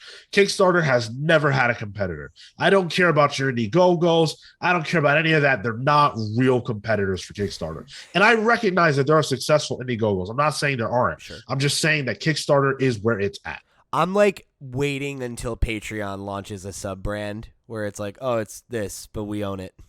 They're diving into crypto as well. So Yeah. Didn't they back out though? Oh no, that was Discord. Yeah. Oh, was it? Yeah, Discord announced that they were considering getting into the space, and everybody was like, no, fuck you. And a bunch, like hundreds of thousands of people canceled their Discord Nitro subscriptions, so they immediately backpedaled and were like, never mind. Just something we were talking about. No worries, we've heard you loud and clear. And so it does feel like these companies really want to get in the mix with crypto, but the people are saying no. And I really hope that Kickstarter changes their minds and reconsiders this. Maybe wait until the conversation around crypto is different, if it's a positive at all, or just accept that it's a negative and don't do it. Or at the very least, explain in a clear fashion how this is going to benefit the creators and the community, which they've bungled. So my final stance is reverse this, please. But if not, fans, be ready to pivot and go where the creators go, because we still want to support. The mission has not changed. Maybe the platform changes, but our goal doesn't. And I really hope that this does not negatively impact the great creators who are just trying to get their books out there that don't have anything to do with this decision at all. If you're thinking about backing a project right now and you're on the fence, don't let this be the thing that stands in your way, because that creator did not choose this decision. And maybe we evaluate down the road as we learn more information, but for the time being, please don't stop supporting. Yeah, because this is all these people have. This is their livelihood. This is big. That, to me, that's bigger than Kickstarter. You hurt Kickstarter. You hurt that creative team more than you hurt Kickstarter in that scenario, I think. And yeah. To Sean's point, I think when we have more details, we can have a broader conversation about where we go from here as a community. But for somebody who has been planning a Kickstarter for months and it's out now and like they're swept up in the middle of this, like, don't let their book be the casualty if it's a book you were going to back. Right. Yeah. If you were going to back it anyway, just do it. Yeah. And if it's someone you like or a creative team that you're new to and something that looks good, just back it. For now, I think that's safe, and then we'll figure it out, but let's stick by the creators here. Yeah, and I think I'd give it a few weeks until the white paper comes out to like officially see how it's going to work. Yeah. Because it could very well be a net positive, and the association is just the negative. The onus is on Kickstarter at this point to prove that, right? To come out and explain why what they're doing is different, how it will be beneficial to the platform, and how it isn't just a money play. Because, I get it. Businesses exist to make money. That's fine. There's nothing wrong with that. But like I said earlier, I think one of the real failures of capitalism is this need to constantly be bigger than you were the year before, right? Markets top out. There comes a point where you can't make more money than you've made non-organically. And if that gets in the way of your product and what you did and what you've built that's successful, that's insane and asinine. And we've seen it happen to companies with more money and more resources, where platforms get destroyed because they over-engineer adding shit when what was good enough was good enough. And I'd hate to see that happen to Kickstarter, because it's been a vital lifeline for independent creators of all backgrounds. So I would really hate to see that go away. Same. We'll leave it there. If you've got alternative points of view on this, we're open to hearing about it. Bring it on. Make sure you listen to our Spider-Man review, Spider-Man No Way Home, out now. Our review is you're gonna be interested. I'm sure of that. Lots of opinions. Find out whether or not I have to watch 6 6. Pirates of the Caribbean movies. And pick up Marauders because it's pirate related. Yeah, I was gonna do that anyway. I can't stay away from this shit, man. Listen to our book club when it drops on the 28th. We're doing Scott Pilgrim books 1 and 2. Check that out. Give that a listen. Remember to listen to our comic book reviews. This Wednesday, our Image reviews will be out. We've got Righteous Thirst for Vengeance number 3. We've got Gunslinger Spawn number 3. And what was the other book we did? Radiant Black 11. Thank you. Radiant Black 11. And for Marvel and DC, we'll be doing Trial of Magneto number 5 for some reason. And who knows what else. We'll talk about that on Thursday when you can check that out. Other than that, let's get into the plugs. Pete. Thank you guys for joining us here on another episode of the Comics Pals. If you want to connect with me, I'm at @loud_Pete on Twitter and Instagram. Come chat with me about what you think about this whole situation with Kickstarter. And if you want to get some more stuff from me, you can go check out my band, Long Friend Time Friend, if you like noisy punk rock. And you can go to flipscreen.games for links to my video game podcast. All right, Kale. If you liked my contribution to this conversation about crypto and NFTs, you can find my extended thoughts on Twitter and Instagram at TotoInto. That's TOTOINTOW. You can also find some really good work related to this conversation on my website, my portfolio at kaleward.com. That's CALEWARD.com. Get the exclusive Marco's Chewable Enema NFT. That's right. Enema coin. Oh my god, I hate Why? that. I hate that so much more God. for no reason. Gold coin that says NMA. You can find me on Instagram and Twitter at Mr. Marco Nomoto. Come wait for the dip and then buy, and then that's just going to the moon. What are you even talking about? Flash forward to like 3 months from now, and Marco's living on the side of the street in a cardboard box. Oh, don't worry, I've seen my portfolio fall. On that note, been rewatching. What am I watching? I finished Naruto, and I've decided, I gotta finish and catch up on Aguretsuko, and that's been hilarious. I fucking love it. It's cute, super adorable, sort of workplace comedy anime, and then I've been reading some sexy mangas, but that's for the Patreon exclusive show. Is that what this section is for? I didn't know that. I've been doing stuff too. Marco likes to just that list things. Yeah, I could spend 20 minutes listing the things I've been doing. I'm saying so you can talk to me about it. No one wants to talk to you about sexy anime or manga. Okay. Except Matt Someone hasn't Murphy. been on the internet. Listen, man, I've been on the internet, okay? I've seen it all, and no one here wants to talk to you about that. All right. How many times has somebody gotten your DMs or added you about that? 0.0. Funny enough, I was gonna bring this up in the NFT thing, but a few years back, there's this NSFW artist that I follow, and he's a big NFT like art supporter, and we got into like a whole conversation about it. So does that count? Count as what? I don't know. Your time is up. Your time is up. As for me, you can follow me on Twitter and Instagram only at Sean Soapbox. Hit me up to talk about Spider-Man No Way Home. Keep it spoiler free for a few more days. I think it's fair. Or you can DM me, I guess, and we can talk there. Because I did see it. So thank you guys so much for listening. Go check out our No Way Home review. Until next week, I'm Sean for the rest of these chuckleheads saying take care, guys. See you next week.